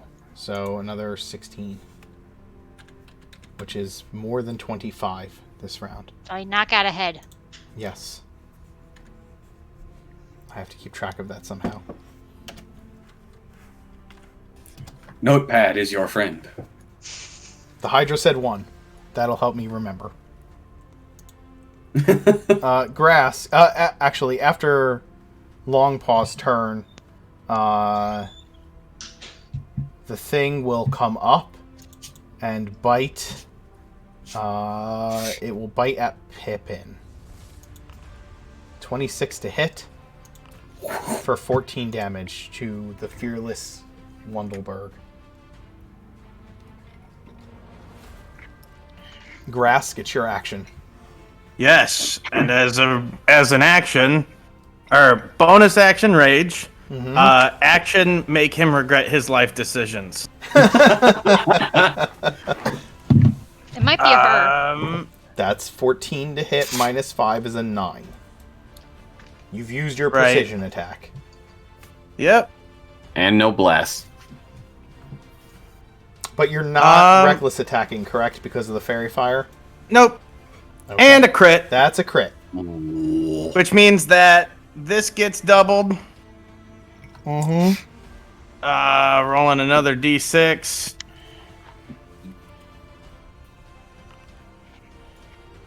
Okay. Okay. So that's gonna be and then- that's gonna be 13 to start.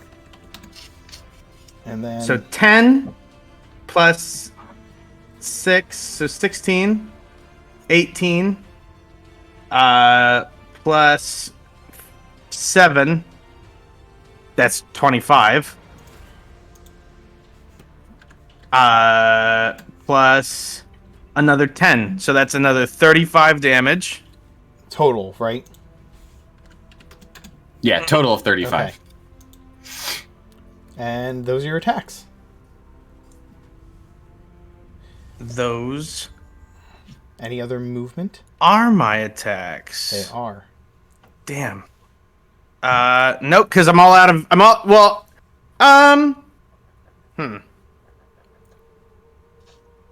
Nah.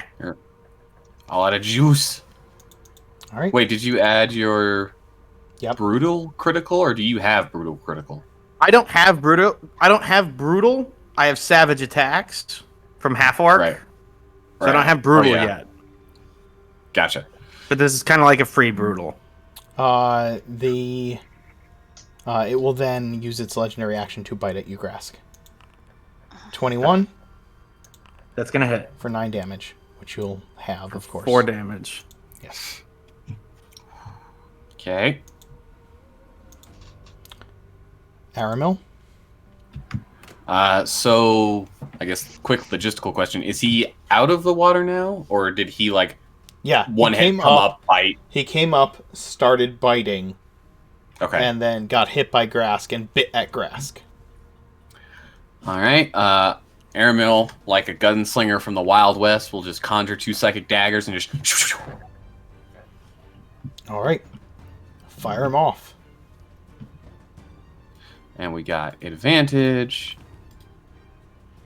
That We will go. Elven accuracy, Oh, okay. because that's a thing I have. I haven't gotten to use it in forever though. Yep. Let me just double check a thing real quick. You get to roll a third d20. I can re-roll one of the dice ones. Okay, I just had to Yep. make sure it wasn't like a full re-roll. Nope. You get to reroll 1 die. That will hit. Oh, that I rolled initiative. What? Sorry. Oh. That's not right. Okay, that still hits. Okay, we'll go ahead and roll some damage. 21 damage Oh. on the first attack, Yep. and then bonus action for the offhand dagger toss. Also at advantage. That hits. 20 for just 6. That's 25. That's a third head down. And then, as this is happening, I'll look over at Ty and the, oh, cool sword, dude. What's that on your hilt? Is that like a phoenix or something? Hey, I have a And I weird crit. question. Mm-hmm. Why did you start taking your action? Oh, me? you rerolled your initiative. That's Oh, why. crap.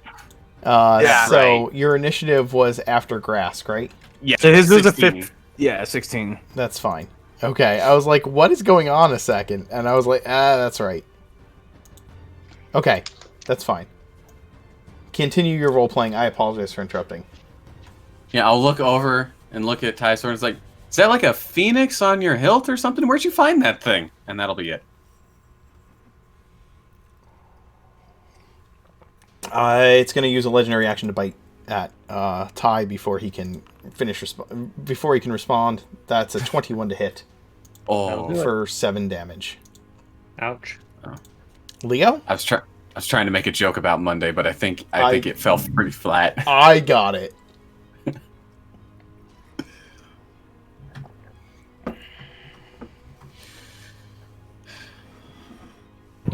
So I'm gonna step up to there. Of course, gonna push his shield forward as he concentrates and casts a 2nd level bless spell to target Aramil, Grask, Longpaws, and Ty.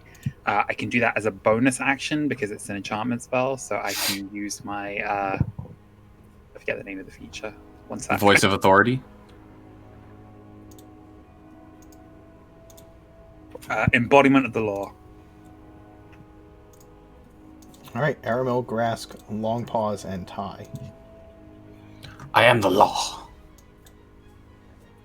And then I can also tag Voice of Authority onto that, which means Grask can take another hit. He gets another shot. He gets another shot. 15 plus bless. Ooh. 16 damage. That will hit. Or 16 to hit. 16 to hit will hit. For 18 damage. Oh no. Only 18 damage. I rolled minimum damage. It's 18. Fucking barbarians. And you have an action, don't you, Leo? Yeah, I'm just trying to check if I would still be. Yeah, that's fine. I would have been in range from there, so I still can step in, and I'm gonna just take a swing with the Mace of Terror and try to hit this thing. I'll be right back.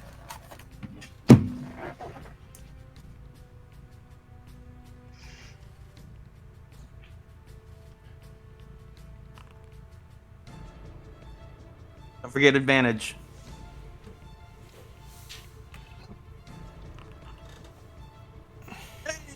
That will hit. For 10 So damage. that's plus because I am level 8 now, I get my 1d8 of psychic on top of that. So you get 6 bludgeoning, and then you get an additional 1d8 from Divine Strike. Yeah, it auto rolled. Psychic. It auto rolled it for you. It has done that. Sorry. I didn't Yeah, realize that's what I was double checking. Okay. All right. Bonk. Okay. So with that was 18 from Grass plus 8 from me, so that's another more than 25 in one turn. Yep. So it is down 4 heads, so it is down to 2 heads. Pippin. Oh, dear Lord. I do not have the damage capacity to take on a head, I do not think. That's actually But- probably a good thing. It's fairy fired, but I'm within 5 feet of it. I am going to use my what's it called? Clockwork Necklace, and cast Ray of Sickness and pray to God this thing gets poisoned. Oh! I crit. You crit. You crit. You deal. 21. Yes, 21 damage to it. Does it need to? It needs to make a save to not be Constitution. poisoned, right? Wait, real quick. The way that you calculate your damage, right? It deals base damage max with spells?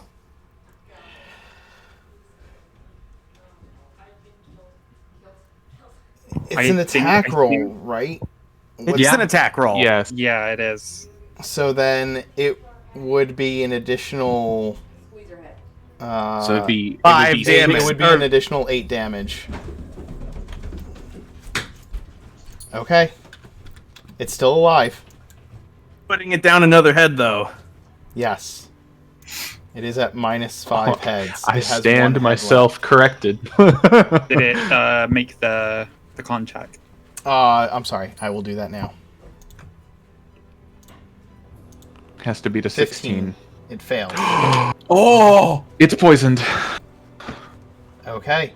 If it is poisoned, He's got disadvantage on attacks until the end of Pippin's next turn. correct. And then I'll have Bubbles fire at it. It rolled a crit one. I A will natural give- one, excuse me. I will give Bubbles my inspiration. Alrighty. 16 That will hit. and 5 acid damage.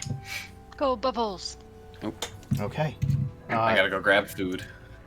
The Hydra takes the 5 acid damage. It is barely functioning. Okay. That's my turn. Ty, it's your turn. Okay. So it's gonna get a couple of swipes with the longsword. Oh boy, there's a lot to manage here. 1d4. Oh, A okay. crit! Got him. If you again. cut off the last head, Oh, it dies before it gets Oh. to regenerate. fantastic.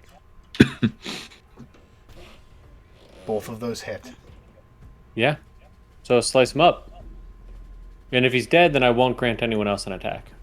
That's probably a good call. But we can maim the body. Come on, there's gonna be another Hydra. That's the meme.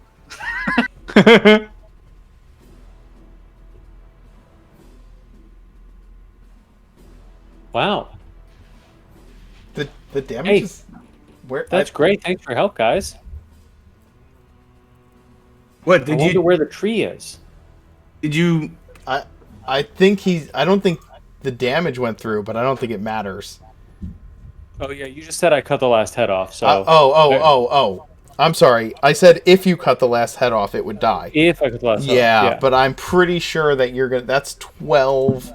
well, it would it would actually be 14 plus 2, I guess. Yeah, 14 It plus. would be like 16. So 16, and and then the second one you just need to get above a 9 on, which is There you go. exactly 9.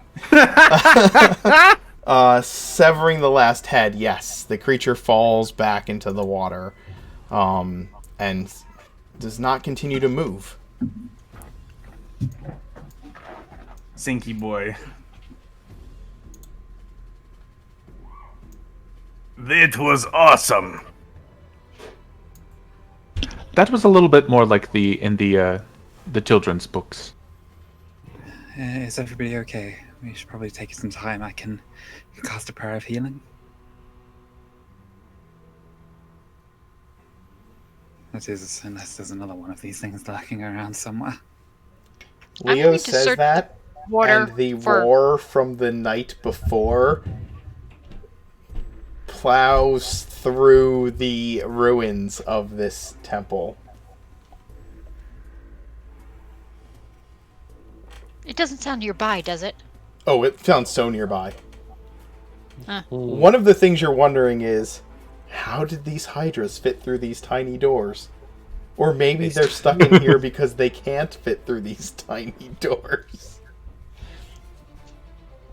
I'm gonna hang out in the water, look for stuff, stay out of sight of rampaging hydras. You know, How bloody does everyone look? I'm good. Yeah, I healed up with wholeness of body.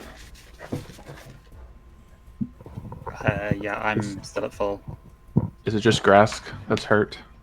You grasped yeah, Aramil. Grask and you. No, Aramil didn't take damage. It missed him 3 times. I was Gra- really gra- hoping that it Grask- would survive to its next turn so that it could grow another 4 heads. That would have been fun. You know. It would have, and I'm sorry. It would have but grown. It would have grown 10 heads. Yes, and gotten 100 hit points back in the process. Yeah. Dear Christ, It I am gets- so glad. It gets 10 hit points back for every head that it grows. So, yeah, it would have gotten 100 hit points back. It would have had 10 heads. Or it would have had a total of 11 heads. And would have made 11 attacks on its turn. But alas, you were able to cut off all of its heads. I'm not looking too terribly bad. Just above bloodied. Well, Leopold, did you use that potion I gave you before? No, I've been hanging on to it, but if Grask needs it... Nah. I'll just take a break. Give me like an hour.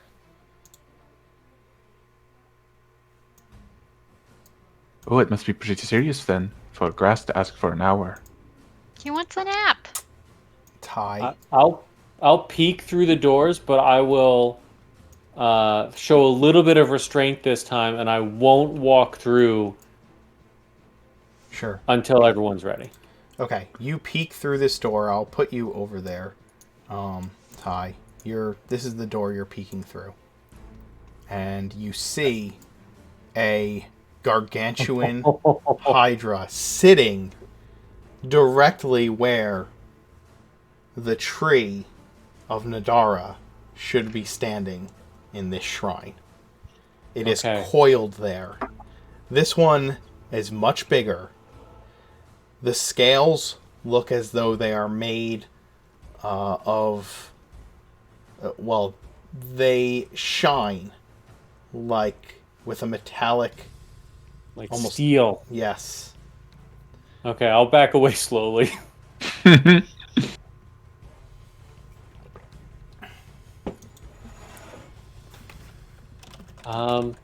Guys? Ooh, real big one next door here. Well, let's not poke it just yet. We'll poke it, just not right now.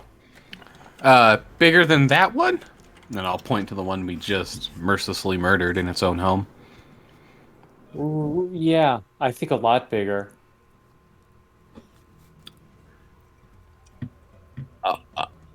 Okay. Sure. Yeah. No, this is fine. Everything is fine. This is fine. I'm going to use this hour to just check out the swimming pool here. Yeah. Aramil, are you sure that you're feeling okay? You seem to be going through reverse puberty. You're becoming a teenager again. This just happens when I get really, really nervous. There's death right through that door. I mean, there's death right through that door. Yeah, Oh boy. This reminds me. Actually, I think everybody. Aramil, go ahead and get inspiration, and Ty, I want to give you inspiration for having jumped right over the water, right into the midst of everything, and then just noping the heck out of there after the Hydra popped out. Thank you. I will take it. Right. I can use up to half my hit dice, right, for recovery? If you're taking an hour to rest, then yes, you can. No, you can use any number of hit die, but when you take a long rest, you only get half back. Okay, we're gonna go ahead and we're gonna use 3 barbarian hit dice. 3 barbarian hit dice. That was the second That's win. 3d12 plus 15. 33 hit points back.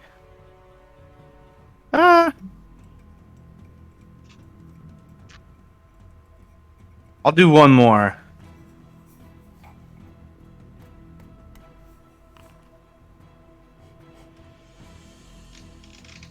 Yeah, that's good. I'm just 10 points shy of full now. David, I said it in the Twitch chat, but I'm driving this meme into the fucking ground.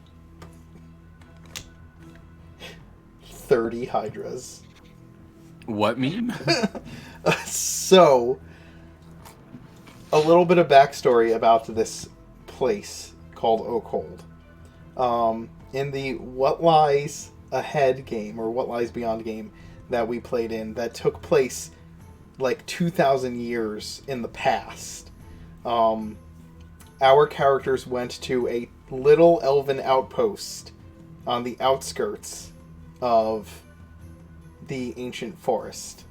While there, we found out that a Hydra was tormenting the elves at this outpost and eating everything in the surrounding area. And so we, as a low-level party, decided... I think we were 5th. Yeah. 5th level.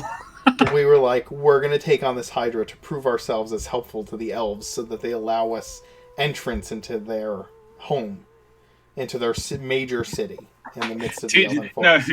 No. That's what Andal was doing. Oscar and Piper were way more on the side of like, wow, Jacoby's siblings are being really awful to him. We need to help Jacoby kill a Hydra so that they'll respect him. And then Andal was like, maybe we can't handle this. It's way above our league, because I was told that my knowledge check about Hydras, which was like a 23, gave me all of the information on Hydras in the monster manual. So, I basically knew everything about Hydras. So my character came up with a plan of, this is what we're going to do to defeat the Hydra. So, we literally shut the thing down, so the only thing it could do on each of its turns was choose to either attack, move, or take a bonus action, but only one of those things. And we stayed far enough away from it that it essentially had to waste its turn moving every turn to try and get close enough to one of us until we pelted it down and killed it, when it didn't do anything the entire combat except move, and then just died in the 3rd round of combat. And we're like, yes, our plan worked, because we knew if it got near anybody, that person was just dead. We were way too low level. We never should have gone up against it. If one person got anywhere near it, they would be dead. The DM then said, you hear a rumbling, and a second Hydra charges through the bushes. They're a mated pair. And we're like, this only happened because we killed your Hydra and it didn't get to hit us at all. You did not plan for there to be a second Hydra. And then it turned out to be one of these Hydras, which we knew absolutely nothing about and were completely unprepared for. So it was, it has become a meme that there's always 2 Hydras. It has become an Oregon meme. It's also fitting that you say that you're driving the meme into the ground, because whenever Andal was in charge of directing the wagon, we were basically just going to veer directly off a cliff because he was terrible at finding the trail. You know, there's a spell for that. Shh. I didn't have it yet. In any event, You should never have that spell, just as a heads up. that is the tale Never. that somebody tolls. This is a tale that somebody told during your long rest, or your short rest that you are taking right now. Yeah, Leopold's going to spend an hour in prayer and meditation to Thormodin to use Channel Divinity to regain a second level spell slot. Understood. And just like offer up a prayer of the fact that we're going into battle. So it's like, Thormodin, guard us, protect us, make our armor tough and strong to defend us, and our weapons sharp to cut down our foes. Yeah, during the short rest, can I pull Ty aside from the door of doom for a minute? Yeah, you can probably distract me a little bit. I'll keep looking back over my shoulder through the door, but I'll happily talk to you. And then I will point over to Leo as he's doing his channel divinity and his prayer, and be like, do you do something similar to what Leo's doing over there when it comes to your, following of Nadara? I've started to recently. I didn't used to. I used to just live my life the way I thought I was supposed to. But, well, I think it's important now to do a little more than that. Do you think? I mean, we're kind of in one of her homes, I guess. You know what I mean. Could you like show me how to pray properly? I've winged it a couple of times, but I don't really know if it was effective or like offensive. You know, and I really don't want to do that if it's going to be offensive. So I think some proper teaching might be in order, and maybe, I don't know, maybe she'll like see us and that we're trying to do something in her name, you know, maybe. I mean, if you, what you say back there is really that big, I don't know, maybe she'll lend us a hand. So I will happily do that, and what I will do is I will cast the ceremony spell. So I will spend the hour of the short rest, and I will sort of teach as I'm going through, kind of explaining every part of it. But at the end of it, I will use the dedication mode, so that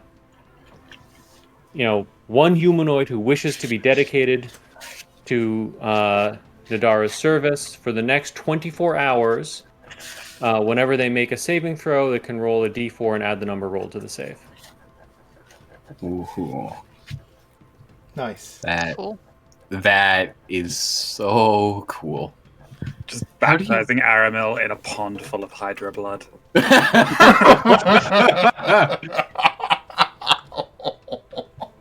So It's not so grody. bad in here. Nadara does have domain in death, so... Damn, Ty, I didn't know you're such a metal follower of Nadara. Bathing in the blood of our enemies. Also, just because I'm curious as a player, how do you have ceremony? I have 6 monk levels and 2 cleric levels. Oh, Yes. nice. Ty is in That's where that longsword proficiency comes from, isn't it? That's where Twilight Domain longsword proficiency, and also the monk, the Tasha's monk feature of being able to Use any weapon you have proficiency with, you can spend, an action or a minute or whatever to Make it a monk make weapon. it a monk weapon. Yeah, it's as long as it isn't a Yeah, heavy it's not weapon. special, not heavy. Yeah. Yeah. Yep. That was beautiful. Yeah, the blessing of Nadara has fallen over you as Ty walks you through some rites of prayer to the god of nature and the cycle of life. Yeah, and I think I can use like some of the like symbols that are drawn in the temple and like explain what they mean as part of it, and maybe we can clean off part of it or restore a little bit where the way it's supposed to be here, just as part of this thing. And you can help me do it. I will prestidigitation what I can. Yep. To clean. Perfect. Can you marry me and Pippin real quick? It does take an hour, so maybe at our next rest. All right. Or if any of you want to become an adult. Yeah, I was about to say Aramil became an adult. Aramil has been trying to become an adult since the start of the campaign. No. You have to do the wedding ceremony first, and then they can become an adult on the honeymoon. Oh, goodness. I Does might a not priest be need to around be there for that? But depends. Are you marrying the priest? The priest has to be there for the marriage, for the wedding, but does the priest have to perform a coming of age ceremony during that part? I don't want to know. No. I say that totally depends on whether or not you're marrying the priest. Oh, that's fair. So then that's going to happen with Visir. Oh no. That already happened with Visir while they were at the monastery. Okay. Let's you take your short rest, goddammit. Did I find anything interesting as I explored randomly around this place, waiting Give me for like people? 3 minutes. Sorry.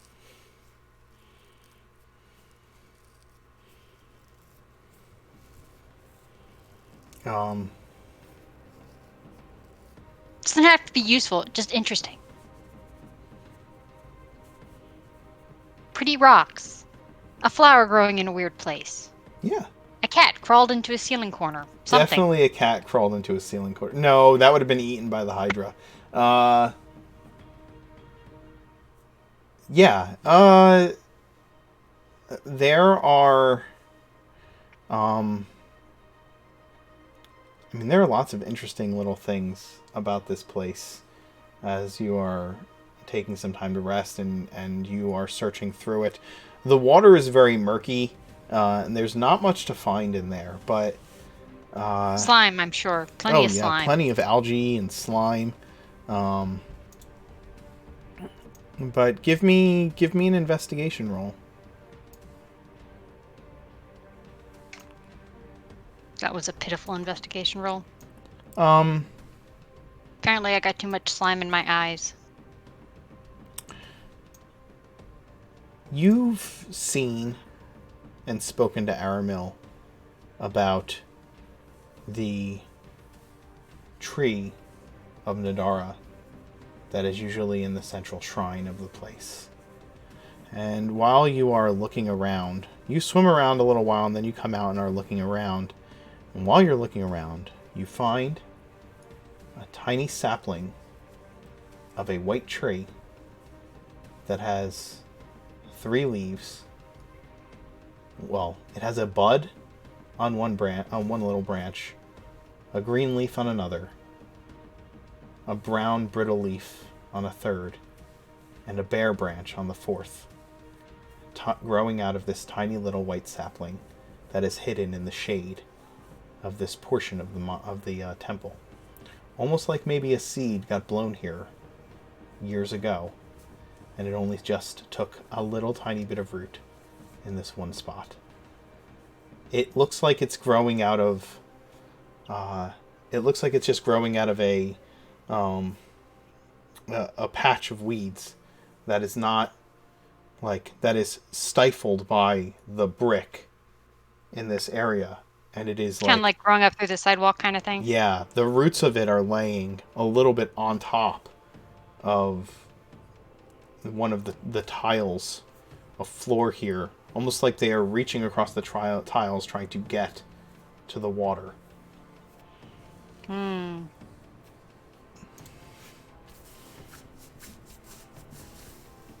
Do I have any pots on me? I don't know. You'll have to check your inventory. Oh, Emmy, thanks for Probably gifting not. some subs.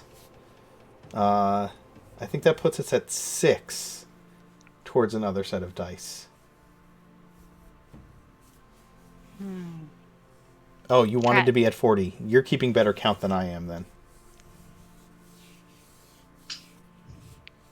No pots.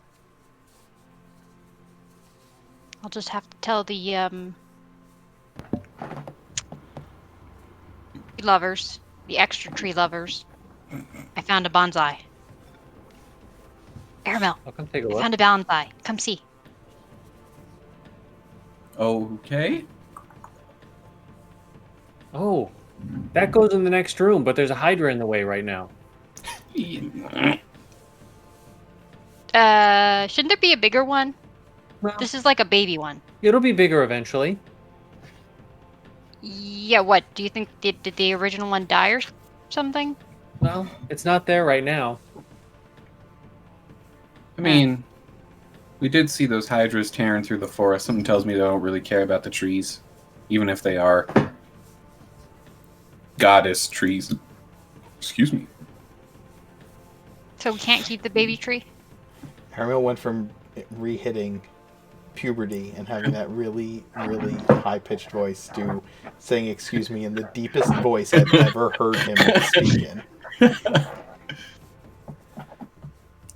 Overcompensate. Indeed. That sounds like my life story. Anywho, moving on. But yes, Yeah, Leopold's gonna like dig through his pack and pull out like a little sort of like wooden box. It's for collecting arms, but I'm not even sure if that's a tradition that continues in the modern era. It should hopefully be something to transport it with. I'm not sure if it would last long inside of here, but you could perhaps replant it out in the forest. I think they're supposed It doesn't go in the forest. It goes in the next room. There's just a Hydra in the way. So are we planning to like kill the Hydra and plant the tree inside of it or something? I have heard Ooh, that you that should sounds always cool. plant rare, exotic, endangered plants over the corpses of your enemies. That way it's illegal for them to be dug up. Or maybe that's murder victims. you should roll a documancy roll on that one, Leopold, to see if that's actually illegal. What kind of rules does your tribe back home live by? Oh, no, that's the thing. My tribe doesn't follow these. These would be the other tribes, like, as we're learning about them and how not to offend. Or at least how to handle it when they offend us, something like that. Although the burying on the corpses bit is just generally useful. It, helps plants grow and stuff. I Some more than others. believe that Long Pause is correct. I have definitely heard that somewhere. On the plus side, from a returning the nutrients to the soil point of view, I believe that's beneficial, that corpses rotted by natural processes return to the soil and enrich it so that plants can grow. I think it would be a very fitting thing for a Temple of Nadara. Yeah, Cool. I mean these hydras came in and busted up her temple, so she may not be a very angry goddess, but I'm sure a little vengeance goes a long way. So now we just have to kill another gigantic Hydra. Uh-huh. That's it. That's all we gotta do. Do we have any additional information about this particular Hydra? None of them have been very similar so far. It seemed like it had really thick, tough scales. They shined like metal.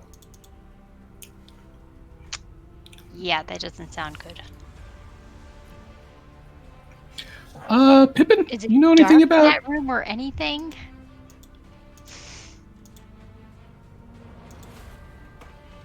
The room That is a question. has What is the sections light? that are dimly lit, and some that have some sunlight hitting portions of it.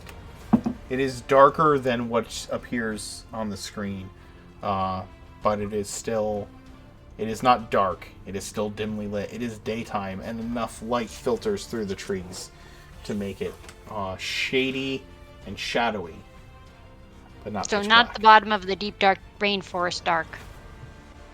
No.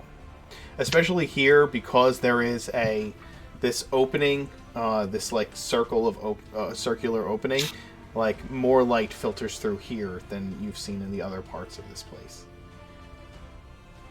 Cool.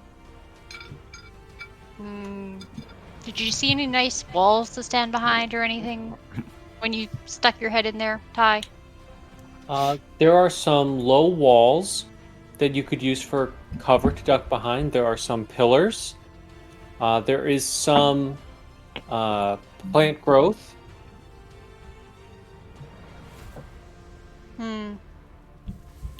We've had bad experiences with plant growth in the past. I don't know if we should go in there. No, that was good experience. That was good experience. Not much of a problem for us. Lots of problem for our enemies. Okay, yeah, Okay, wait. fair. How many corners are there in the room? They're Oh, mostly rounded lots of- edges. Yeah, the room is a circle, but there's lots of pillars and arches, and you could probably duck behind the pillars for some cover. It's You okay, sure? Leo. I'm There's 7.5 no feet corners. tall. You'll be safe. I wonder what kind of columns they are. They just be the fairly rudimentary sort of stone pillars that are there for support, but this is a temple, so surely they will be decorated. And I will definitely enjoy taking a look at them after we have killed the Hydra. Because we are definitely going to do that. Yep, we're totally gonna kill that. We're totally gonna kill the Hydra. Anybody have any prep they want to do for this Hydra killing? I got nothing. If we're able to get in there without being spotted, I'll try to cast a blast spell at the most opportune time that we get maximum use out of it. I could try to distract it like I did the other ones, but I mean, we've only got one way to come. I don't know if the meat strategy will work twice in a row.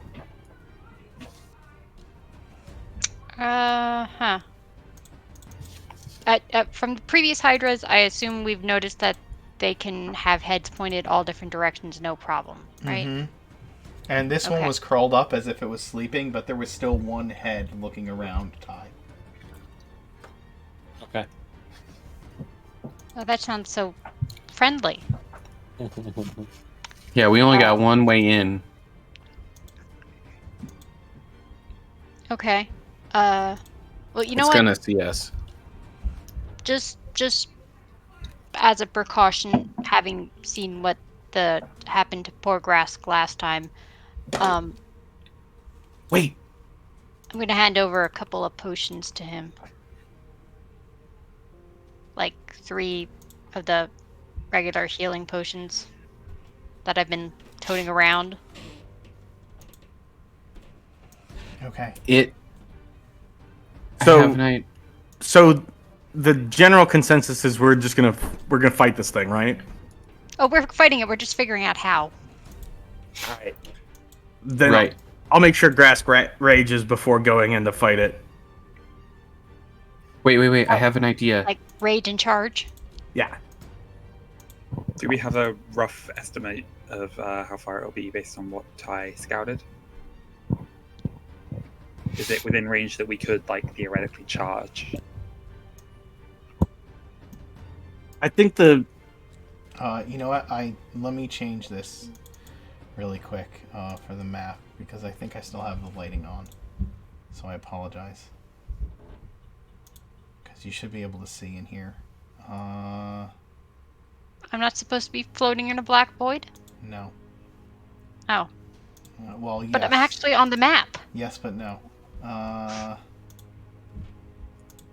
Sorry. There you go. Now you should be able to see what you're looking at. Just reload the page if necessary, or just click off your token and then re-click on.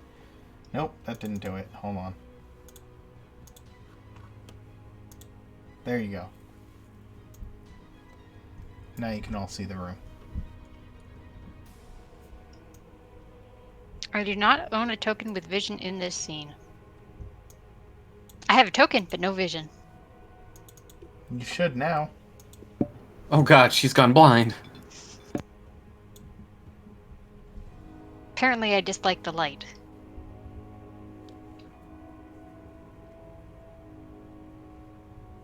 Trying to refresh again. Now there's stuff to see.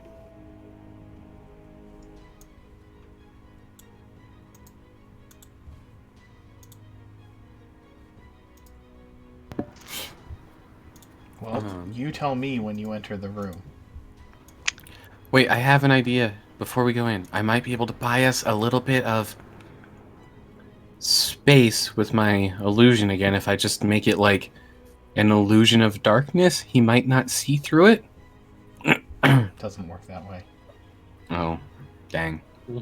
You can't You can make mimic the you darkness, can though. make the illusion of a curtain that we can sneak in behind. I like that one. Yeah, but that's almost even more obvious. All right, never mind. Just make it an illusion of a cardboard box. Just solid snake this. Yeah, just MGS it. Did I get a sense of how deep the water was in this moat when I peeked in before? It's Probably not. Probably not. I don't think you have good line of sight to it, right? Like, you can't get a good view of it, really. Okay. I vote we run in and spread out. Somewhat. I at least. like that plan. Okay. All right. On 3, not after 3. On 3. One. Wouldn't it be better if wouldn't it be better if are we going to give Leopold wait to bless the upfront fighters? It's more efficient if I do it now. On 3, I will cast, and we will run. 1, 2, 3. Alright, who are you blessing?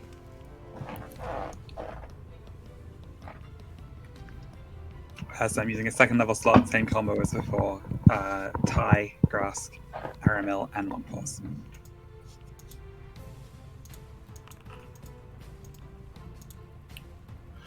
How does the... So do I get 2d4 to saving throws now because of the ceremony and the bless? Mm-hmm. Yes. Yes, Nice. you do. You guys can roll initiative as you run into the room. You got Can it. we have Grasp Rage before going in? Mm-hmm. Okay. I thought that was part of the bless port moment. Yeah.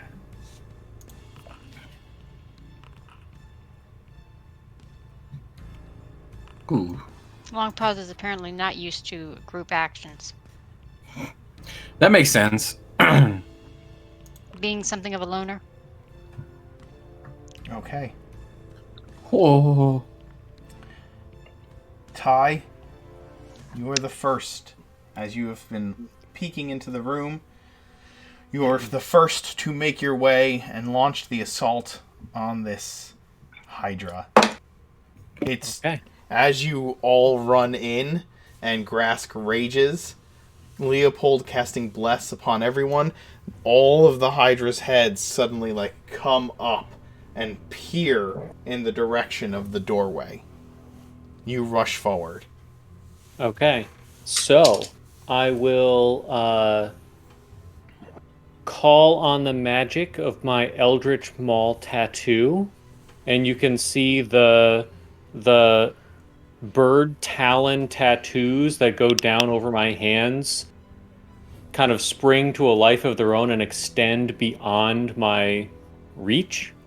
So I have a reach of 15 feet with my attacks. Nice. Which is nice. So I can stand on this little platform here, and I will start attacking with my trusty longsword.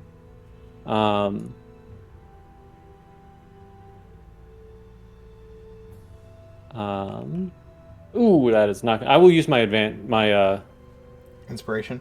my inspiration on that one. All right. He should be called Long Claws.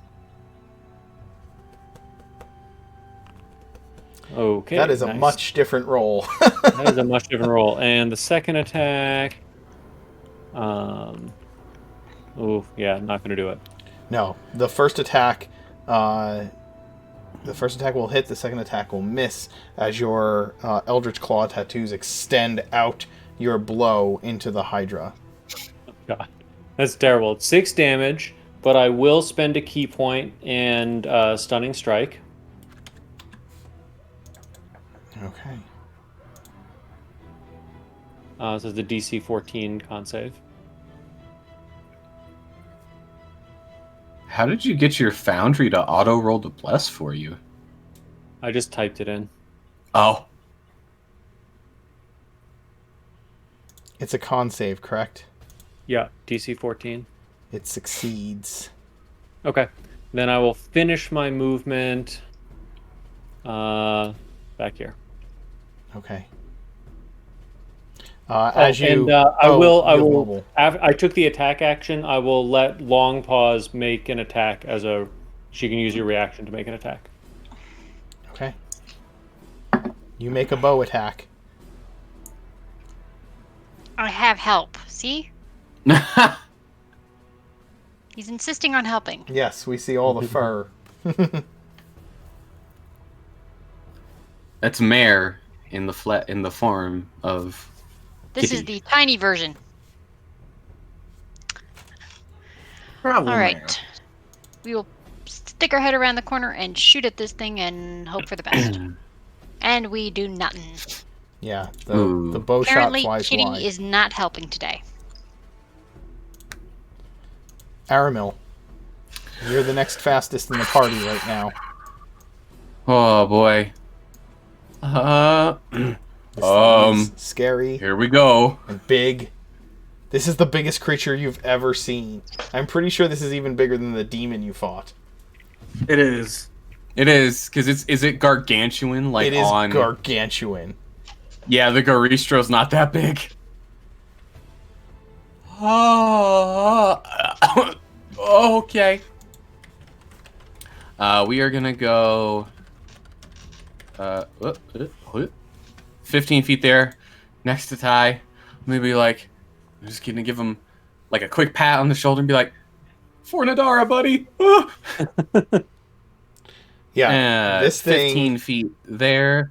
This thing is like 30, 35 feet tall. Once all of its heads have reared up.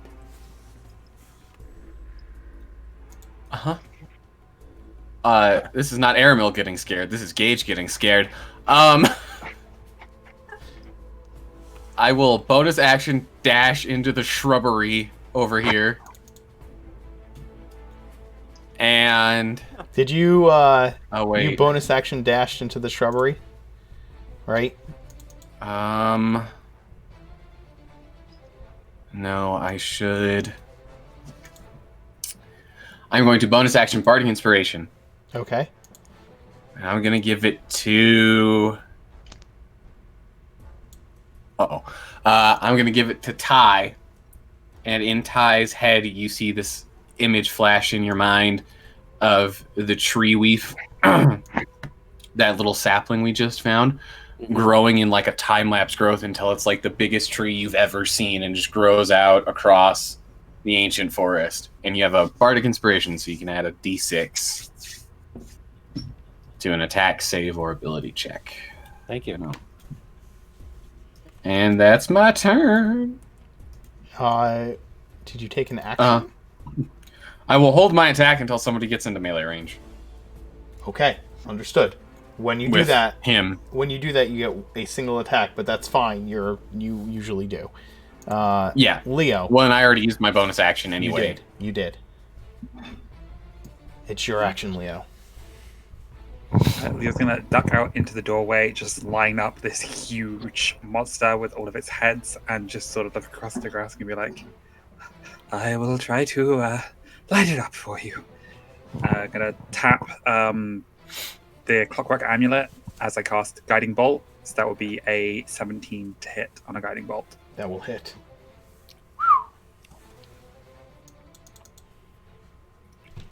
I just gotta say, this thing looks so cool. And that's Is that from Theros? Yes. 17 I need to get that book. radiant damage to the creature. Really good damage roll. I did not know And then Theros Leopold had is so many gonna cool monsters. duck back around the corner and hold concentration on the blast. Understood. 1 Grass Koskar. It is your action. You have raged. You rush forward. Yes, and a crit. And then we're gonna action surge for another 2. You're recklessing, right? Oh yeah. Okay. And you get bless on all of those to modify them up. Well, we've got a Doesn't crit. matter. All I'm of pretty them- sure all of those hit. Let's see. The crit hits automatically. The second one is a 17 with the -5, correct?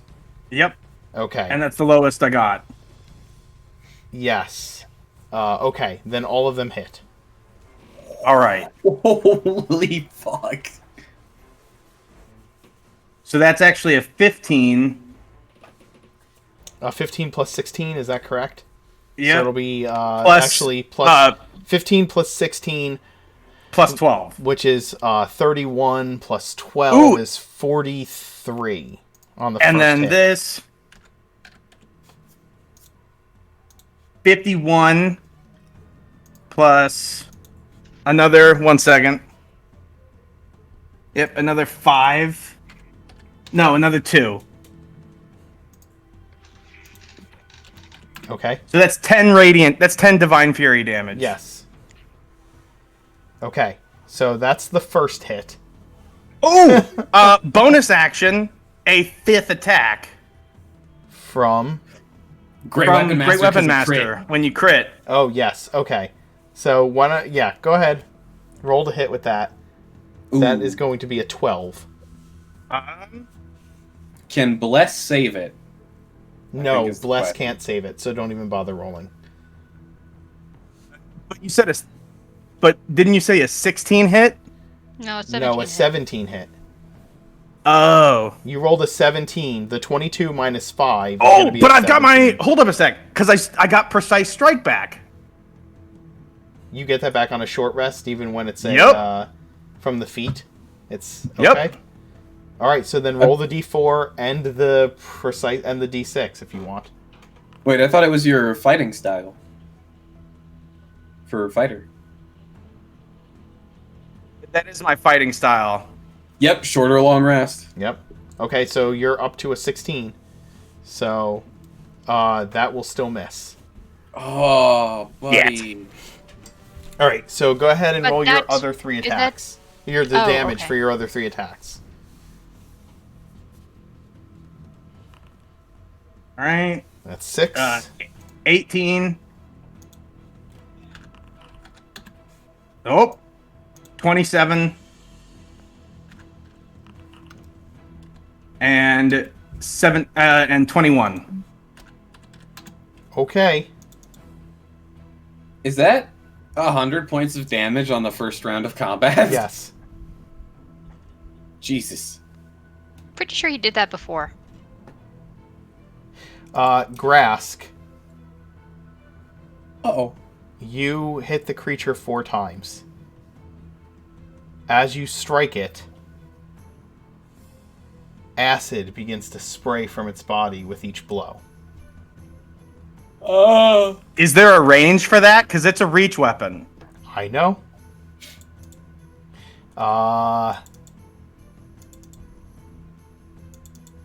Range.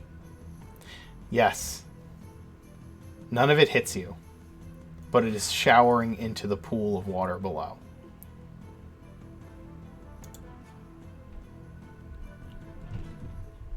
Okay. This. At the end of your turn, it is going to bite you with one of its heads. 17 to hit. That is a hit. You take 8 piercing damage, which will be reduced to 4.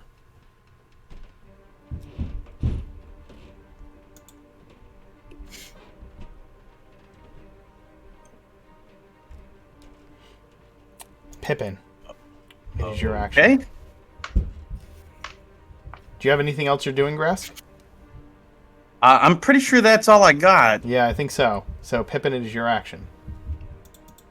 Alright, I'm gonna waddle on out here with my 25 movement speed.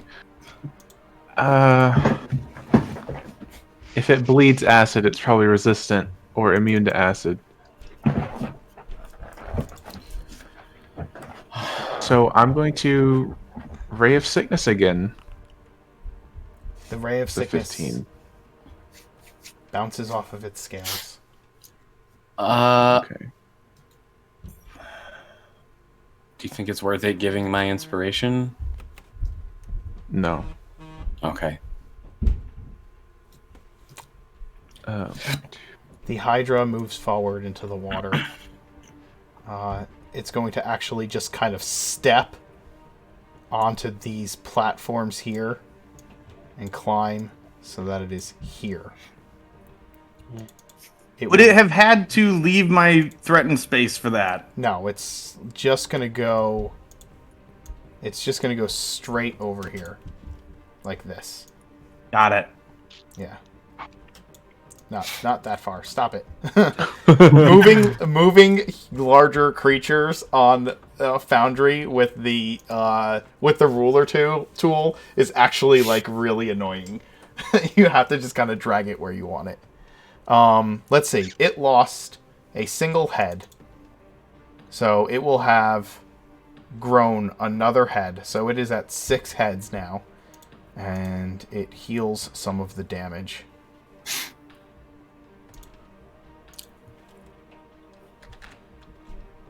Oh god. It will then start taking attacks against everyone who attacked it. It has 6 heads. It will take 2 attacks against Ty. Yes? My held action goes off because somebody got into melee range. Yes, that's true. Go ahead and hit. Go ahead and roll to attack. And I'm not within 5 feet, so is it melee range or 5 feet? It would have happened while it was still here. And it's within 5 feet, so nobody got within 5 feet of it. Bless. 18. 18. So 18 is going to hit. He takes 23 psychic damage. Okay. Understood. All right. He's Just then a going little. to make 2 attacks against each of the 3 of you. Yep, that's fair. Let's see. Ty, 17 and 17. 2 hits. You're going to take 15 and 17 damage, respectfully. Ow. Respectfully. Aramil, 24 and 25 to hit. Oh, yeah. That's going to be 16 and 13 damage. We'll uncanny dodge the first one. You already used your reaction, bro. Oh, you did. You used your reaction to throw your dagger. Never mind. So 13 and 16? Yep. So 29? Oh, okay. Probably should have passed out more potions.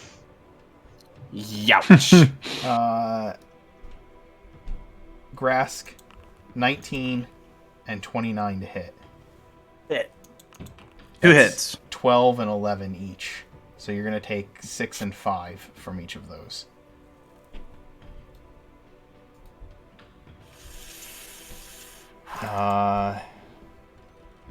That's its action. And its movement. It's going to stay right there. And then long pause. It is your action. Well, that's fun. It has 6 heads now.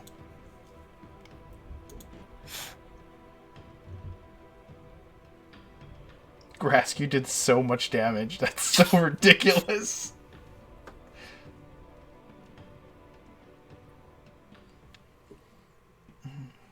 Well, I'm going to try to run over into these trees and hide.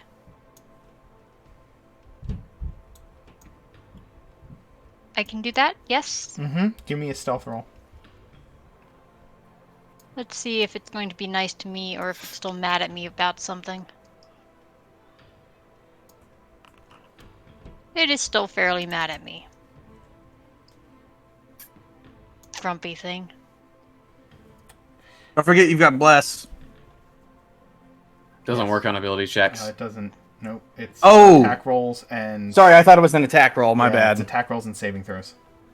But it did add 1 to that, so it's actually 15. Huh? I did the thing to make the bless thing add, and so it's actually 15. It is a 15. Okay. That's fine. Yeah. So I'm not feeling very stealthy. What are you going to do with your action? Say, forget it and shoot at the thing anyway. Okay. You are not hidden from it. Its heads notice you. They Yeah. rear in your direction as your shot fires. Make your attack roll. Oh. Yes. Hits. Sneak attack. For 14 damage. I do get that though because of the lovely Sneak attack. people in deadly range with it. Next one. Each of you that are within 5 feet of it, so Ty and Grask, as the arrow strikes it, you each take 3 acid damage. Ooh. Sorry, guys. Second attack hits. He's okay. It takes 5 more damage, and you each take 5 acid damage. Third attack hits. Each of you takes 6 acid damage. And it does a total Please of stop helping so much. 14 damage to it. And one of its heads gets shot off with the last arrow.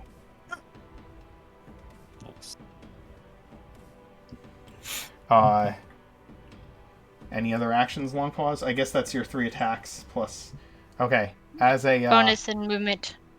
Oh, you added your... That's another 20 damage, by the way. No, Because the D8... she didn't use. She got the D6. She got the sneak attack damage on her first attack roll, so she doesn't Right. get Yeah, D6. Marcus. Yeah, So So that's she didn't. 14 damage. she My didn't bad. Hunter's Mark. I'm so Yep. sorry. It's okay. I got it covered. The Hydra is going to use one of its legendary actions to bite at. Which of you looks to be in the worst shape? Because it's going to go after the weakest target. Definitely Fair Ty enough. right now. Okay, Oh. it's going to make a bite at Ty then. It's going to hit. It's a 19 for 16 damage. Ty's unconscious. Oh. Drat, I should have gave new guy potions. Ty, make a death save. Yep. Oh, but I get a D4 on this. Yeah. That's a Should do success. Success. Great. Went from a failure to a success. Yeah. Did. At the Oh dear God. at the end of Ty's turn, it's going to use one of its heads to bite at Aramil. Uh huh. Aramil, get him the fuck out of here! 15 to hit. Misses. Okay. Then it's your action, Aramil. I would just like to say I muted the bot and put on some like high octane metal mix for this fight. And right as Ty went down, the track shifted into some like really high gear shit. So here we go. Oh boy. Yep. All right. Bonus action. Be like, okay. Healing word on Ty. This little burst of white psychic energy flies out of Aramil's hands and into Ty. So you will heal for 6. Okay. It's literally the most healing I can roll. I cast Silent Image. Okay, yeah. Ty, you are prone, but you suddenly become conscious as the psychic healing kind of fills your mind with positive energy. And it's gonna be like, That's really nice, but I'm just gonna get killed by acid on grass. I know. That's why I was saying, get him out of here. You still have your movement and your action. Technically, you can walk up and drag me out of there. You can drag Ty away. Your movement up to him is normal. Once you have grabbed him and dragged him, it will be at half speed. Okay. I will get there. Yep, and I will drag him back towards Pippin another 10 feet. Okay. It's going to make a attack of opportunity against you, Aramil, as you are doing that. Okay. 26 to hit. It's going to deal 16 damage to you, Aramil. Uncanny dodge. That you can do. So you'll take 8 instead. Oh boy. Leo, it's your action. Was it my action to pick up and drag Ty? No, actually. You didn't pick him up, right? You're just dragging him? Yeah, because he's conscious, so I don't have to, like, carry the dead weight of him. He can, like, help me, like, oh. Yeah, so no, that doesn't use your action. You still have your action. Okay. It just reduces your movement by half because you're pulling Ty, right? So, as it's coming by me, I will just conjure a psychic dagger and try and get it in the side of his head as it rears back. Okay. Go ahead and make an attack roll with the psychic dagger. Ooh. That's going to... you have Bless, right? You still have Bless. Can't get high enough. But you can't get high enough with Bless. Inspiration. Okay. Go ahead and roll. That'll hit. There we go. For 14 psychic damage. Nice. Psychic is not piercing or slashing, so it does not spray acid from that attack. Whew. Headaches for the win. Leo, it is now your action. Excedrin cannot defeat me. So Leopold's going to move to that position there, present his shield, and stand sort of defensively in front of Ty as he calls out an incantation laced with words of prayer. Warriors of Thormodin, his chosen people, the Iron Fane, rise up and defend us. As he casts Spirit Guardians. Yeah! The helpful cherubs. It is a 15-foot radius, correct? Radius. All right. Wow. Oh, it's adding them together. Never mind. So it does. It doesn't do any damage right now. It'll do damage at the start of the Hydra's turn. Yeah. Okay. Is Spirit Guardian's concentration? Yes. Okay, then the Bless drops.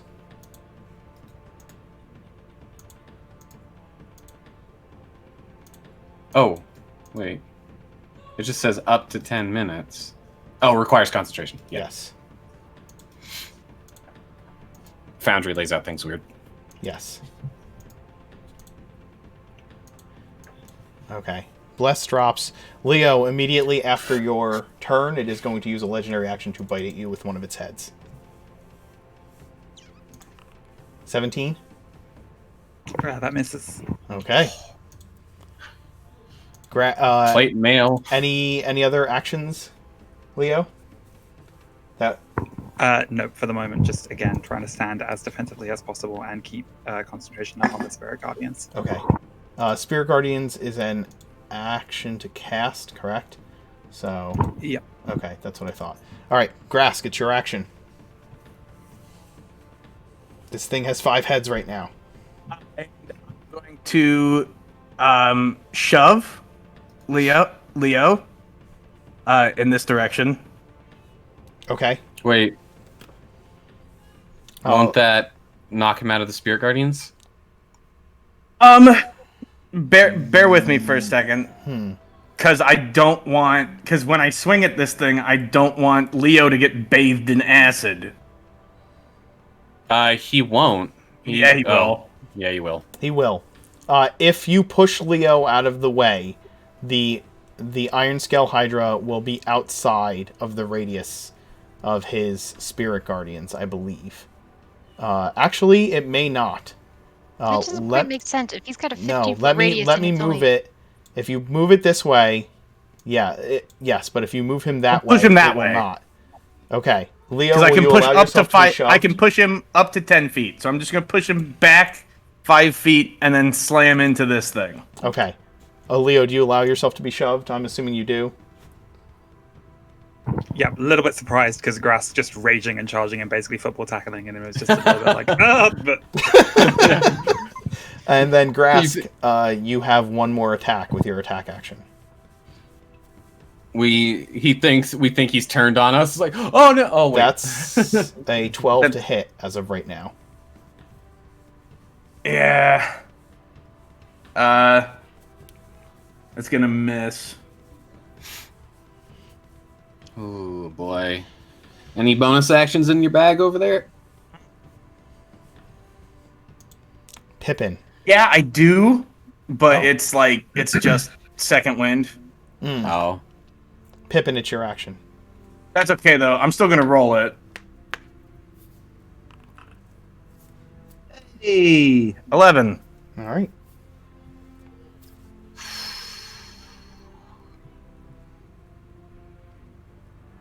Okay, my turn. Yep. Whew. Okay. I feel you, brother. Action. I'm going to cast.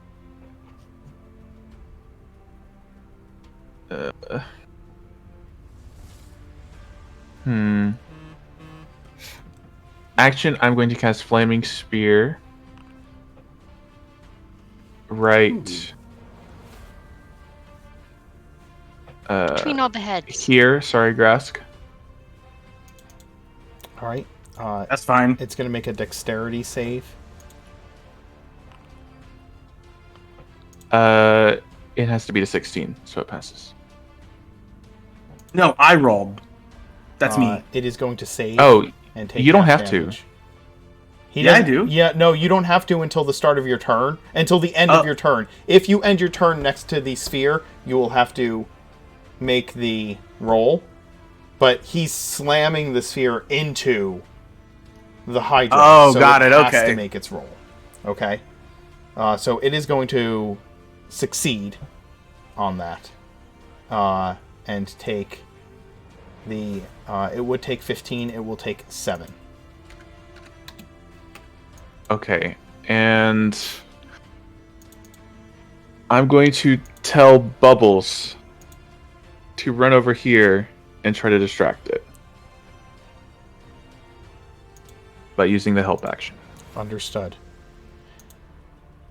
It's gonna like berate one of the heads with its wings or something. The Hydra, on the start of the Hydra's turn, its heads do not grow back. Ha! The Hydra has to make the Wisdom save against the Spirit Guardians. Uh-huh. It rolls a 14. Fails? that fails. Roll your damage for your Spirit Guardians.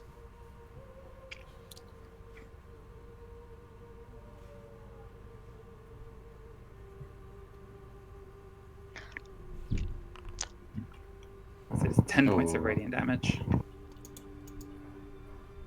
So, the Spirit Guardians plow into the Hydra, and it seems to be teetering and tottering on the edge of life. It makes one last lame attack against Grask. 17, which I believe will hit, It will hit. and do 21 points of damage its mouth grasping onto grass. But as the spirit guardians fly through it, it begins to succumb to their radiant energy. Leopold, describe what this looks like as the spirit guardians bring the Hydra to an utter end. So Leopold's spirit guardians take the form of like dwarven warriors, and so they're sort of like rushing. Each of them have like war hammers and battle axes, very traditional dwarvish weapons, and are just like slamming and hacking this thing. And some of them are standing defensively with shields. And there's one of them that seems to be wearing peculiar spiked armor that for some reason flies up into the air and jams itself down the throat of one of the remaining heads. Would this be point?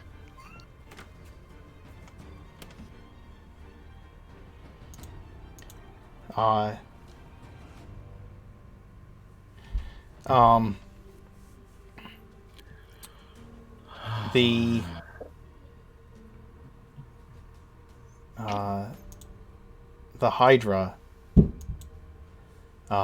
Hydra falls into the water below, slamming into it and washing some of the water up onto the stone banks of this pool. And as this murky water pulls away, you see left behind all of these tiny little, maybe foot-long snake-like creatures laying on the ground around the pool where the water has pushed back. The Hydra lies dead. There's like a ton of snakes in here? There are snake-like creatures floating around in that pool. They are about... Are they wriggling? They're maybe a couple feet long, actually, inside that pool. Are they broodlings? Are they moving? They are moving, yes. Their heads of these snakes are tiny Hydra heads. Can we Yeah, just you look like at them. Pippin, can you we push guys your can ball just into the walk water? around the outside with the spirits for a little while as long as they last? Maybe roll the Let's roll the ball on top. flaming sphere around there. Just You mix it all up real good. Get a nice Hydra baby stew going. Yeah. Ooh. I can add toothpicks, like target practice, work on my aiming at Small regular targets. snake things. Yeah, I've been trying to introduce Aramil to Arrested Development memes, and so I was thinking his eyes like, baby, you got a stew going. Sizzle whizzle. Oh. So yeah, is that cool? Are we cool with torching the baby hydras and letting these little dwarves beat them to death? Oh yeah, absolutely. I still think we should try to fry a few. Just extra insurance. Like Gonna raise Pippin and one. Leo are doing this merry-go-round around the whole circle. Yeah. You begin to clear the pool of these creatures.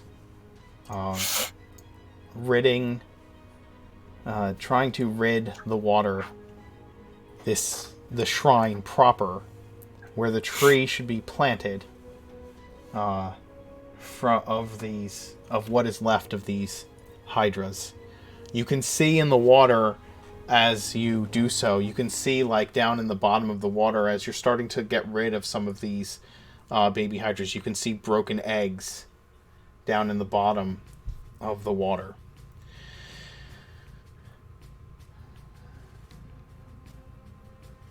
Pippin, you know quite a bit about hydras. Are hydra eggshells valuable at all? As an alchemical ingredients? We have quite a trove here. I don't know. If they were bleeding acid, then surely they have to be. Maybe I Hey, can stuff it into the acid vials like I did with those spider raptor alien looking things. It's certainly proven a profitable venture as well as a spiritually fulfilling one. Aramil's just gonna like slide down next to Ty because I think Ty is still prone because I don't think he got a Yeah, turn. I'm still pretty beat over here. Oh. Aramil's Oh, hands yeah. have got the shakes a little bit. I've Want a good whipped berry? out my healer's kit and spreading it around to everyone who takes it. This was so cool, guys. I have more than one Aramel. You can have one too. Oh, sure, I'll take a good berry. You should start a restaurant with these. You can have like a really cool slogan. Like, I don't just know. wanted the baby Hydra. But no. welcome to But- Berry, home of the good berry. No, that doesn't make sense. No baby Grass, Hydra. we can go hunting for an egg that didn't hatch or break in a little bit. Okay. Or we can just try to find you a baby Gorgon. Whoa, that'd be even Oh. better. that'd be Is that cool. a nice thing to do to Leo?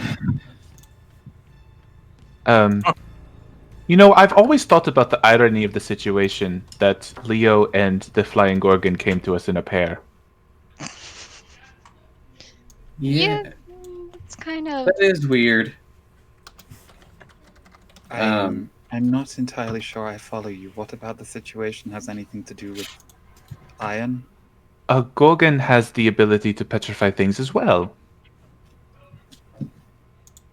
And the iron comes in where? Oh, It's a strange thing to find. no irony. Yeah, a strange thing to find. Oh, shut up.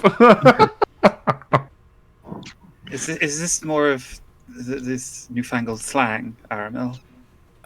Yeah. So irony comes from the word ironic, which is like when. Oh man, it's one of those things that but that's like kind of hard to put into words. It's like when two things that shouldn't go together come together, and it kind of creates a funny situation. So, I mean, this is kind of a dark situation, to be completely honest. But the fact that like you were stoned or turned into a stone to something else. Speaking of getting stoned. And Grass has the Gorgon thing, and Gorgons have that thing where they can turn people to stone. It's like, oh, he's named after a thing that can turn people to stone, and you were a stone, so it's kind of dark humor, right? Not everyone's gonna get it. But yeah, that's irony when like two antithetical things end up in the same spot for whatever reason, it's kind of, Does this have anything to do with the Fae and their aversion to cold iron? Or am I just Could be off- where This ironic conversation is. is I don't hurting know. my brain. the word irony has nothing to do with the metal. Ty, you've gone to the central dais after the children of this Hydra have been murdered in their beds, and have you brought the tree and the box to this center tile? But we didn't dig it up yet. Ah. We have to go back and do that proper like. Yeah, I want to like. I was just gonna like check this spot and like prepare it, Okay. and then we can get the tree once this spot is ready. Yeah, Sure. make sure it's not like full of acid. Unless, does this tree happen to like acidic ground? I doubt I it. don't think it. I don't think it does. But, That's like, probably what some killed plants- the first one. No. So some plants do like slightly acidic ground, not like in a vat of acid, but slightly acidic can be good for some plants, and non-acidic is good for other plants. And Long Paws Ranger is showing as she is going over this information with Ty.